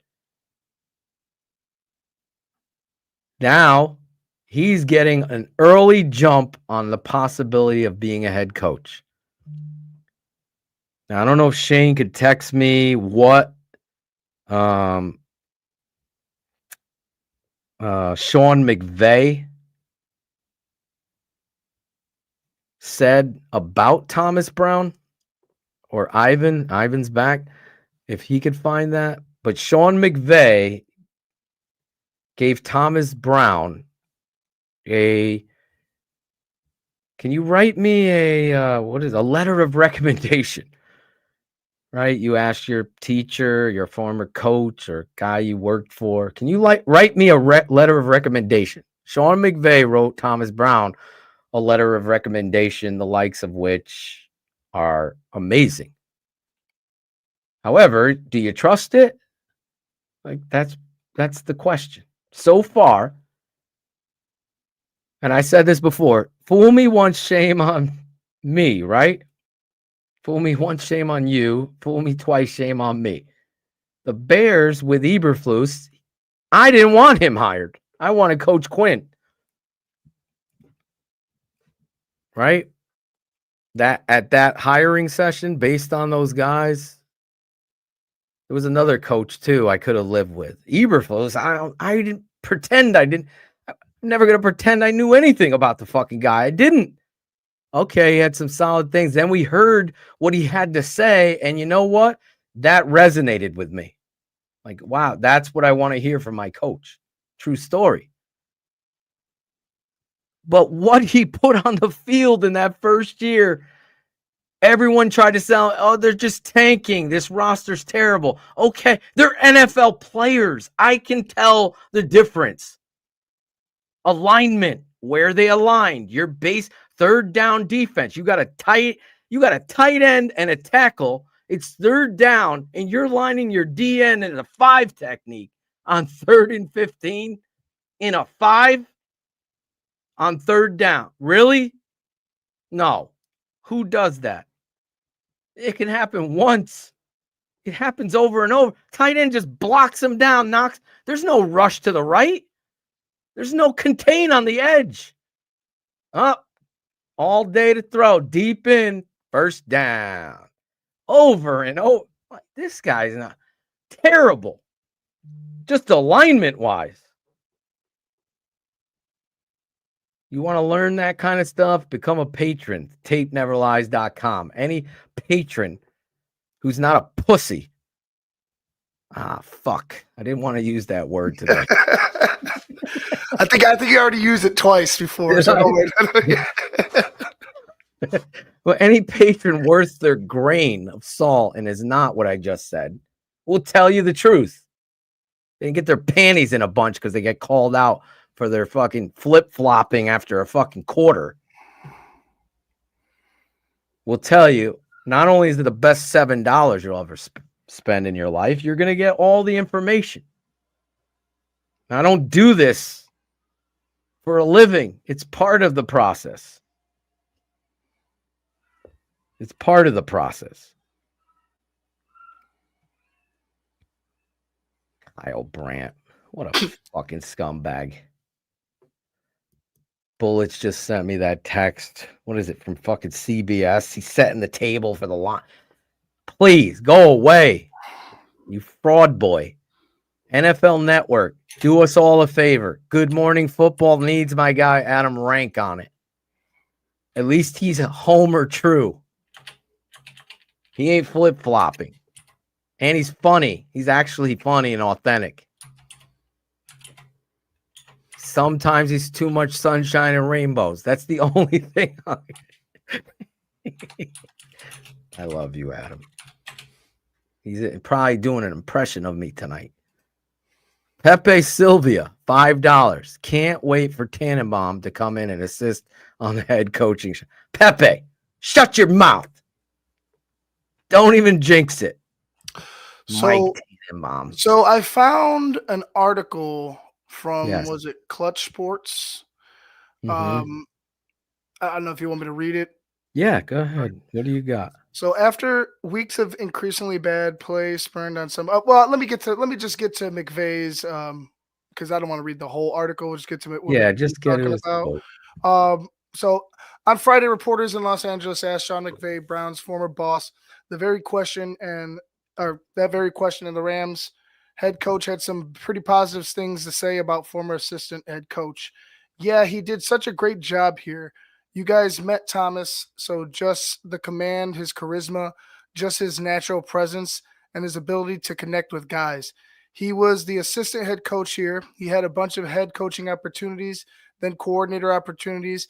Then he blew Frank Reich away when he went to Carolina, and now he's here in Chicago. I know that's a unique situation. I thought he handled a unique situation very well with gratitude and gratefulness for Shane Waldron. We all know what a good coach Shane is too. Sometimes we are some tough circumstances that arise. Some you can control, and a lot of instances, some you can't. I wish Thomas the best, and though I thought he handled himself well in a unique circumstance the other day. And then other than that, it just keeps going. There's not really much of a letter. It's not really. It's just his quotes. Someone has a few quotes. Shane had shared it, but right there is enough. I mean, you choose someone to be your assistant head coach because you trust the living shit out of them. They're like your consigliere in your ear, helping you decide critical play. What are you thinking here, Thomas? What do you think? I'm thinking this. What do you think? No, do you have the balls to say no? Mm-hmm. Like I have a coach and Coach J.W. Fisher that I trust that if I'm not sure, what do you think? He's going to give me his thought and vice versa. With my coach, that's how I feel about him. Thomas Brown, obviously getting an endorsement, McVay, assistant head coach, getting the OC job, and what he's done in the face of adversity is similar to Caleb Williams and what he's having to deal with. He's having to survive dysfunction, and he's done a very good job. Has he been perfect? I don't know how many people can be perfect with what has transpired this season. So to that, I give Thomas Brown a healthy endorsement from me that, yes, these next few weeks are your interview to give you a leg up against all of the other guys that I mentioned that would be on my list. Are there more? Yes. But those are the top guys right now for me that I know can handle this job better than Nagy, Tressman, and down the line. Anyone named Matt, take them off the fucking list. They don't belong. It's no ridiculous. more Matts. No more Matts. The Matt It's something bad. Like you got knocked to the mat. Bear Truth 9 question, Phil. Right. So I answered this already. Bear Truth. I hope that was Sean Stewart's question on Super Chat. Here's another Super Chat by Coach Spain, $9.99. It's crazy how the Bears want to do things so corporate. They still end up mishandling this firing. I feel like they wanted to see people had to say first about it. That's exactly, and that's why they let him go on. I agree with you, and I call out a few people that do that with their analysis. Shayne has said it before. If you can't hold your team and the players on your team accountable, then nobody wants to hear your analysis. Nobody. That's why certain people aren't here at this network anymore. Because they were just testing the tides of what the fans had to say. And they're doubling, tripling down on that now. It's embarrassing for them. I feel embarrassed for them. They obviously don't have a large following, and they want to make a name for themselves on their shitty pod. Gerald Smith, $4.99. What about when Williams hit Stevens with the ball on the sideline and Dan Campbell yanked his ass for the rest of the game? We can't do that here. Well, that's what real coaches do, Gerald. We haven't been able to do that because we have not had a real head coach. Do you think everybody said, would Ditka allow that? No. Ditka would bench his ass too. That's what we're talking about. Well, Eberflus's excuse was, well, we need him. He's our starter. No, you we can't need him to play live like that. That's exactly. Then they're in charge of you, and you're not in charge of them. Exactly. You have to have a backbone of accountability. This player might not agree with you. His buddy might not agree with you. But everybody on the fucking team does, because they know if they had done that shit, the same thing should happen to them. Because they should all buy into the culture that you're building. There's a level of expectation that we have for our football team. Now, is there a moment that you could sit there, put your arms around the fucking football player, look in his eyes and say, was that fucking smart? Was that smart? No, coach, I fucking lost it. And then you're teaching in that moment, and you're gonna let it go because they've owned it. Because you and him had the connection. You as the head coach, you reflect me. What you just did affected this whole fucking team and me. Was that okay? Or was that so? And then if it happens again, you pull his ass. He's done. Give a fuck what George says. Trying to run a football team. George is trying to sell tickets. George is trying to worry about the fucking tables or where they're going to build, how much taxes that Arlington Heights have. He's not understanding situational football, and he might more so than the head coach who was just fired. There's no 3 strikes, Phil. You know, there shouldn't be fucking 3 strikes. There's only 2 3 strikes.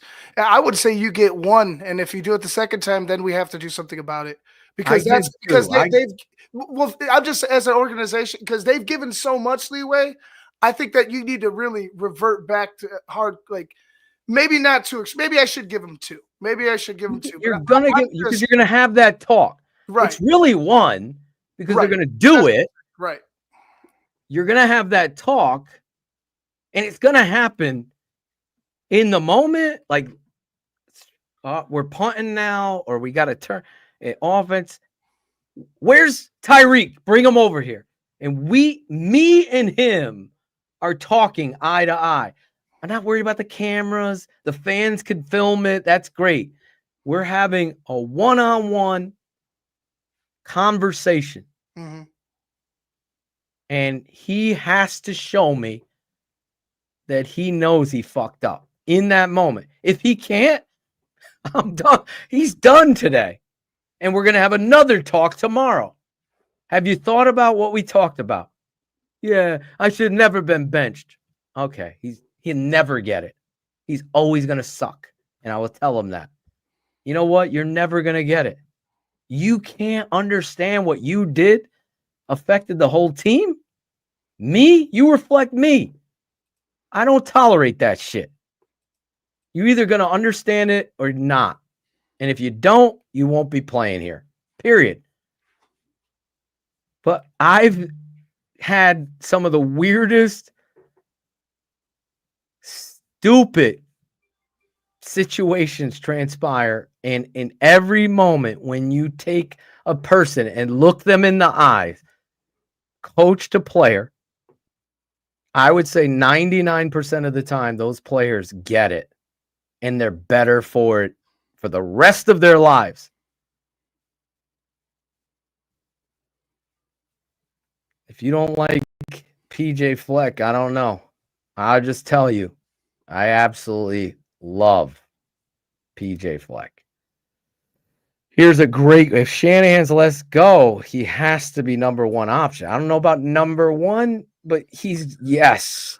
I just don't see, my thing is, why would they let him go?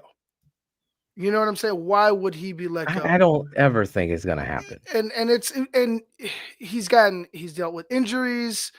You know, he had the issues with the wide receiver, Ayuk, and there's been things going on with San Francisco.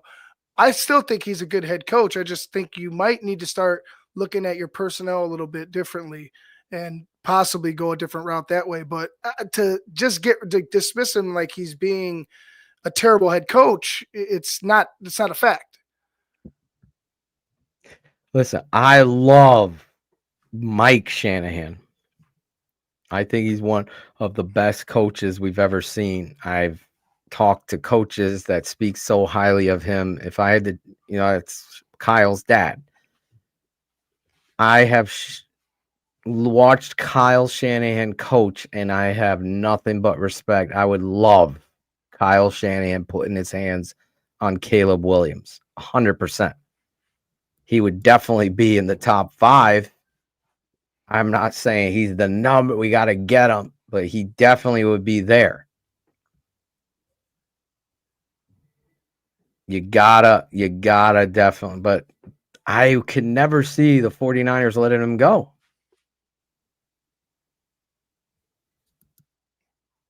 Jamari Riggs, these guys think QBs are supposed to come in and be special right away, but don't even have the expectations of themselves in their job career. 100%.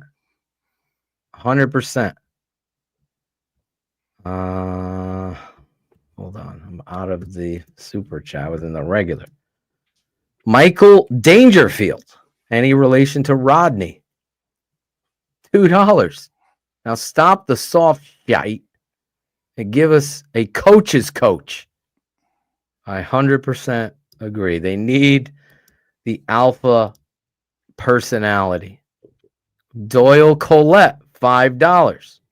How would you feel about trying to pry McVay from LA? I love Sean McVay. I'm not trading anything for a coach right now.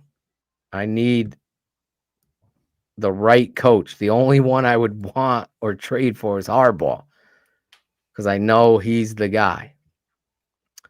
Dan Kelly, $5. The Zoom presser today and firing Waldron instead of Eberflus 2 weeks ago are causes for concern. I agree. 100%, Dan. 100%. Huge causes for concern by an organization that has no ground to stand on, showcasing the integrity of who they are. I feel like, because the rumors are that Rapoles wanted to fire him, or they wanted to fire him prior to this game. It goes back to the meddling of George. I feel like George is like, no, well, we have, I guarantee you the question was posed, do we have an opportunity to make the playoffs still? And mathematically it was like, yeah, we do. Well, then we're not going to fire the head coach. We're going to see if he could go turn things around. That's kind of how I see how they played it out. Maybe I'm completely wrong, but just trying to think about the decision to keep him after the Hail Mary, the decision to keep him after the Cardinal game where they never showed up to Arizona, the decision to keep him after the Patriots game where they got beaten down by the worst team in the league. Again, how are you making these decisions? And if your football guys aren't making them by themselves, then we still have a fucking big problem. 100%. They continue to make these crazy decisions of being soft and thought that there was some moral fabric lining to keeping a negligent head coach, someone who was overwhelmed in the job. I'm sorry, I'm not that guy that cares. I know they'll cut a rookie, they'll cut a player at a moment's notice if they're not performing. I feel the same should be had and said for coaches. I'm not, what's the former Lion turned Good Morning America? What's his name? Oh, Burleson, Nate Burleson. Nate Burleson. I don't pretend to stand on some high ground like him. I'm not trying to fire. Yeah, I been around this business. It's cutthroat, like Ivan said. They don't give a fuck. You don't do the job. That's how it should be. You don't do the job. You're negligent in your job and your performance. What more would it take? It's almost like Caleb Williams completely ignited the football team to level up their ability to compete, and the coach just couldn't handle it because what Shayne and I kept saying, situational football escapes him. Adam Hogue didn't say that 2 years ago. It was this guy and Shayne on TTNL. That's who fucking said it. I keep it 100.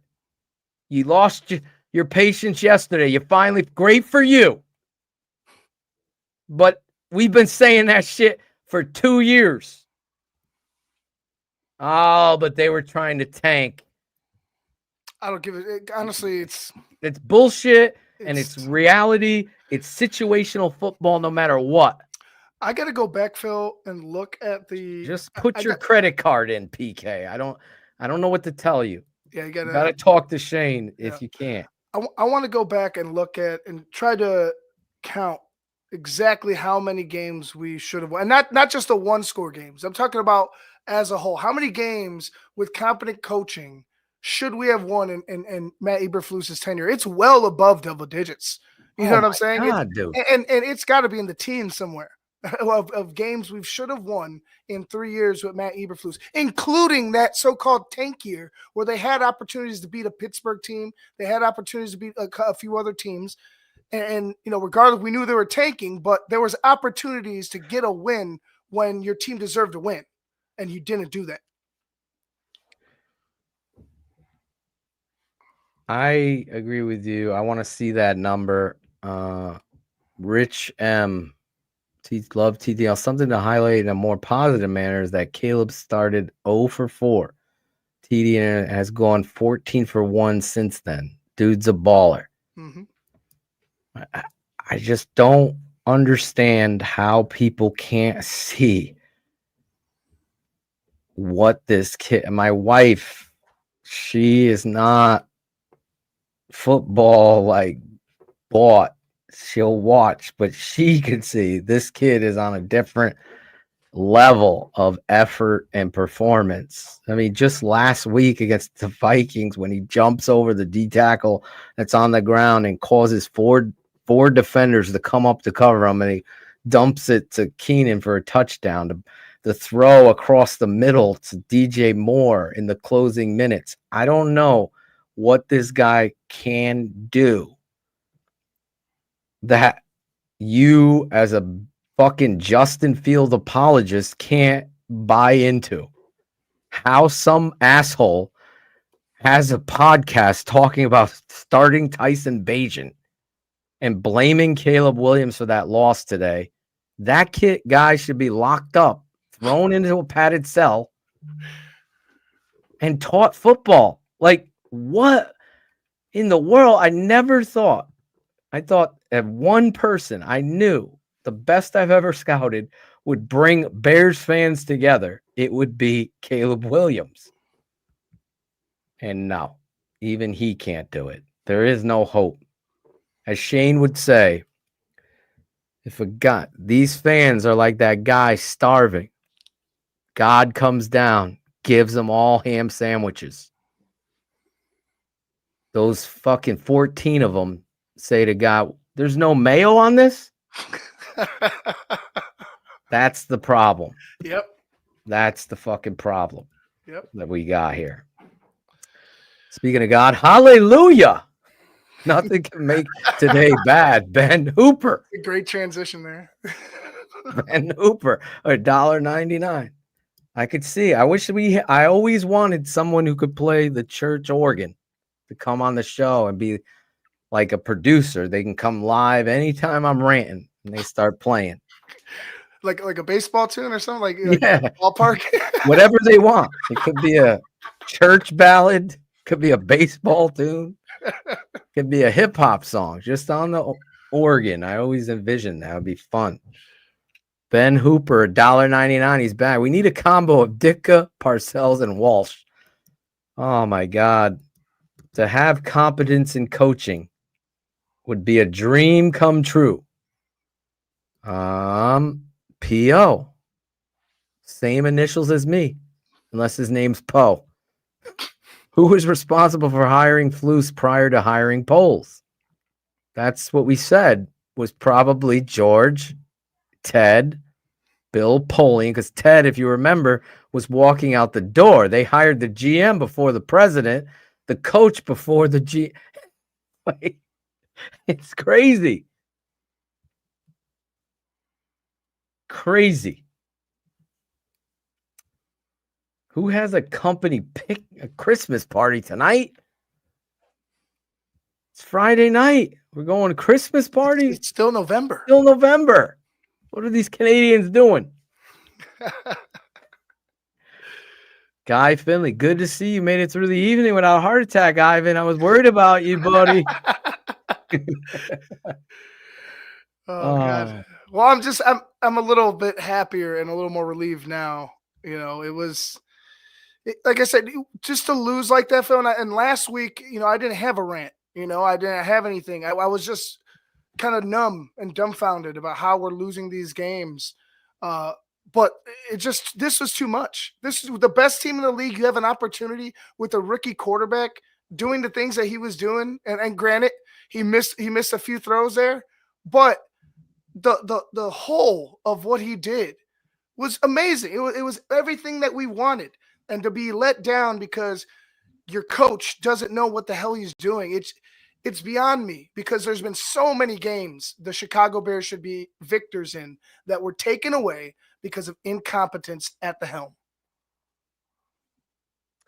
100%. We don't know what that helm was, like you guys are saying. There's a lot of speculation. Nobody wants to take ownership of ownership. So all you can do is go back to what I said. George McCaskey oversees all of this. He can sit there with a smile on his face and walk through the tailgates and be the nice guy. But under his watch, everything has been an epic failure. No playoffs, fired coaches, miserable, elongated hirings. When you should have fired Nagy, you kept him and Ryan Pace an extra year, and you did the same thing with Matt Eberflus. You also were afraid of Bruce Arians, and you hired Mark Trestman. You hired Phil Emery. We can go down the list. All of this is under George McCaskey. I don't want to hear someone's nice. I don't give a fuck. I really don't. I'm all about Brian McCaskey taking over for George and giving him a shot. Because what George has done is create an environment of snobby, egotistical corporate bears. They let Ted Phillips hang around too long. Now, I pray that this, irregardless, Sharia had said it earlier, Shayne came on, said it. we've talked about it, and we're going to wrap up here pretty soon about putting the coach on Zoom and then firing 2 hours later is an embarrassment of epic proportions. Just how you run an organization, that's just dumb. It is. Right? Yeah. But they had the meeting thereafter. I mean, think of this scene, if you will. It's like fucking Christmas vacation in the RVs parked outside. All right, Shitter's go inside. Shitter's full. Let's go inside, have this Zoom meeting. Now we're gonna meet together. What was that girl's name again? You brought her up. Oh, Tanisha Wade? Tanisha Wade was in there. Soup Campbell wasn't. He's been fired. He's gone. I think he's with the Raiders. Right. But whoever else, Tanisha, George, Kevin, leadership council representative, down the line, right? They're all there. After the coach spoke to the press, where they're badgering him with, are you still going to be coaching? Yeah, I'll be here next week. We're going to just get on and get ready for San Francisco. I'll talk to him next week. I had a meeting with Thomas Brown. For what? You suck. You're done. Blah, blah, blah. Right? Then they have a meeting. After that, you know what? We're going to fire you. Why have that Zoom meeting? It doesn't make sense. It doesn't make any fucking sense. Serious pause. It makes you always be the punchline. Did Trace Armstrong ask for this meeting? It's sad. So now that's why you got to get rid of George. Because the only evidence of proof is it all starts to trickle down from the top. So I know ownership has an annual board meeting. Does it come every Tuesday of the month or whatever? Well, next week is December. That Tuesday night, you need to have that meeting and have George be the next one gone. And he should be nowhere near the coaching hiring. Not even in the ballpark. Don't even. Yeah, I talked to George and Kevin. No. I made my decision. I brought it to Kevin. We talked, and this is who we're hiring. That's how it should go. See, Dan knows. Dan. Let George go umpire the fucking Little League games. Yep. I had a plan. We'd find a kid. We'd sign him up for that league, right? And we'd pay this kid. We'd put a camera on him and pay this kid to talk shit to George. Your fucking team sucks. And we'd pay this kid. We'd be in his ear. You would be the guy. You'd be behind the dugout. Like Impractical Jokers. Yes. We're all sitting there with mics. Every game we had one kid. So it would always be a different kid. And we'd pay that kid. All right, Henry. This is what I want you to say to him.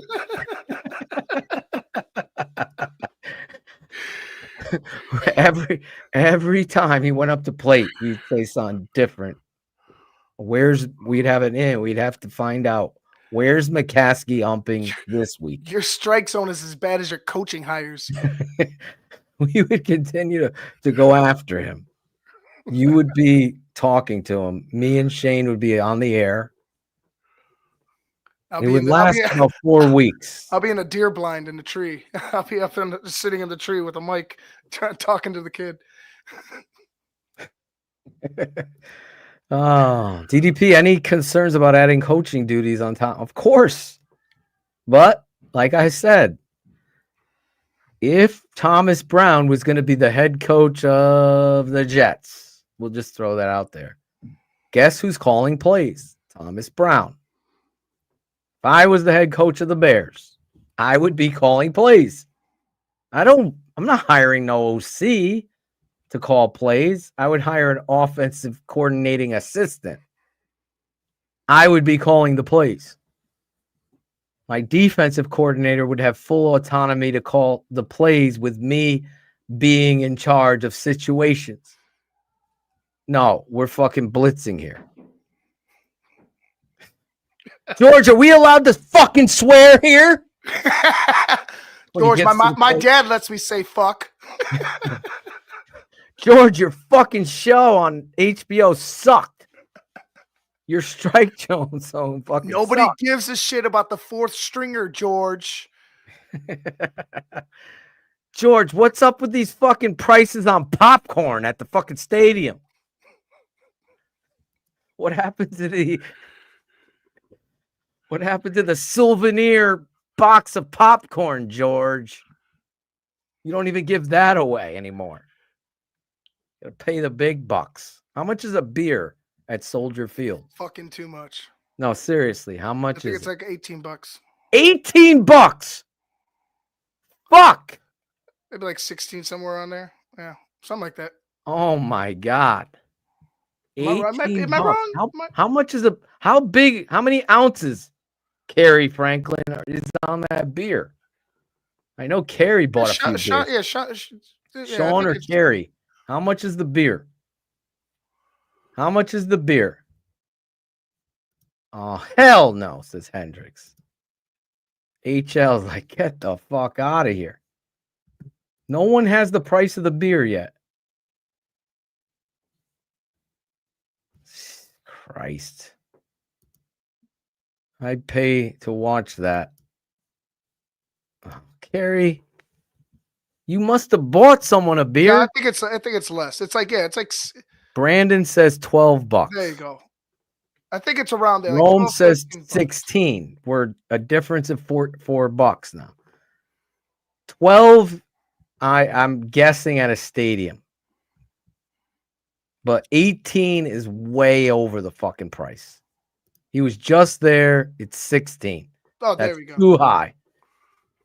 12 I get because you're at the event. You're going to overprice at 12. It's really worth what? 8, 7, 8 bucks. White Claws at Rutgers are 15 bucks. Just the fact that Rutgers is charging 15 bucks for White Claws. It's crazy. Adrian Matute my horn. Phil, when do you think Poles will hold his press conference? I thought you'd be doing it today at 5:00. You should. Right when the rush hour, people are in their cars. It's Black Friday. They're going out shopping with their wives. You get to the podium and you explain what happened and why. And you announce Thomas moving forward. And this is why Thomas. You explain it all. But I don't know. It's Matute. Adrian Matute. They already announced that there's no more pressers today. So they're going into hiding. So that means Monday they will have their presser unless they do something crazy like go on Sunday. Like Sunday morning, 11:00 Central. Or you normally no. Monday at 11:00 East. So 10 Central morning before the games, they have their presser and get out in front of it so they could start the work week. Mm-hmm. That I can see. If they didn't do it tonight, as Cherie's pointing out. Is there a Black Friday to be pattern? I don't know what that means. Double the amount of TTNL patron for one beer. Scottish Bear's right. I think he was asking if there was a Black Friday deal for Patreon. There is no Black Friday deal for Patreon. You could just go sign up for $7. It's how much less than a beer at Soldier Field? One beer. You get 1 month. I was at the Commanders game and the beer there was crazy. My friend bought, he and I, 2 beers and 2 waters. It was $64. Jesus. You're never going to have a buy one, get one there. I'll tell you that. Well, I hope Poles isn't crying about the firing of Flus. Hopefully he's fired up, steps to the podium and said, like Claudio did, I fucked up. So man, I fucked up, but I hope he does that. Okay. Yes. Jack. I miss Jack. I'm pissed. I missed Jacko was there. I know. I was too tired. I fell asleep, and I was disappointed. I missed out. To take over the North and never give it back. We haven't got there. We're on the. Ryan and Matt are men of character. They are both, like Ted, outstanding leaders. Like The fact that he ever put like Ted, it just destroys the whole bridge. It's like no suspension on it. It just boom, like destroyed. Like Ted. They're great leaders. What did Ted lead? Lead you into destruction. Where's Boogie Down Productions? Self-destruction. You're heading for self-destruction. Hey. Yep. Give me some fucking names. Give this. Shayne, I gave some names for coaches. We talked about the firing of Matt Eberflus. It was 1 year too late. For me, it was almost 2 years too late. But finally, Creepers. they did it. They did something they haven't done in 100 years. So there we start this process of saying and giving them credit. They used to be economical. No, we're very economical, my family. But they're not worrying about the extra 2 years of paying someone when you have $1 billion business. That's how you run business. Like Ivan said, it's cutthroat. You got to do what's right first and foremost. So where I'm excited, I'm disappointed, to be perfectly honest. It took too long to do right by you fans and by the city of Chicago and the sports of football. It's unfortunate that it took this long and you had to go through all of those devastating losses and what my wife called continuous Sunday drama every Sunday, right, Bo? Daddy standing up, having to pace the floor, get down on his knees and pray. Outstanding lining up for the field goal against the Green Bay Packers to win with Caleb driving you down. I think that will be the moment I'll remember this season, being so disappointed. It took over the catch from, what was that fuck's name? From Aaron Rodgers to Cobb. Oh, Randall Cobb. Yeah, Randall Cobb. It took that over. It grabbed my soul, pulled it out of my body, threw it on the ground, slammed it, put it back in. That's how devastated it is. Logan woke up happy. He had an happy ending as well earlier, probably. Rome, he's on the other side of the world. He's in the Philippines. Well, shout out to you, Kerry Franklin, and all of you fans that step in here into the TTNL arena. We've had over 400 and something of you strong for 2 hours and 34 minutes of talking on a pop-up show. Eberflus. It happened. We got our wish. Now I can enjoy the weekend, excited about what the Bears are going to do next. Is it Thomas Brown going to showcase who he is to the world as a football coach? I end there with advice for Thomas. You've gotten this opportunity because you've worked your ass off. You love the game of football, and you've showed Chicago, the football team, and the football world your personality on display. You did right by Caleb by bringing him in your office and giving him your expectations for him. That's what a great coach does. That's what a great head coach should do. And not only that, you've held yourself accountable and you've handled adversity by putting this football team, since you've been hired, in a direction of positivity offensively. Despite ever getting setbacks, you've been able to move the ball, make adjustments, and make it a priority to have your quarterback protected and players deliver.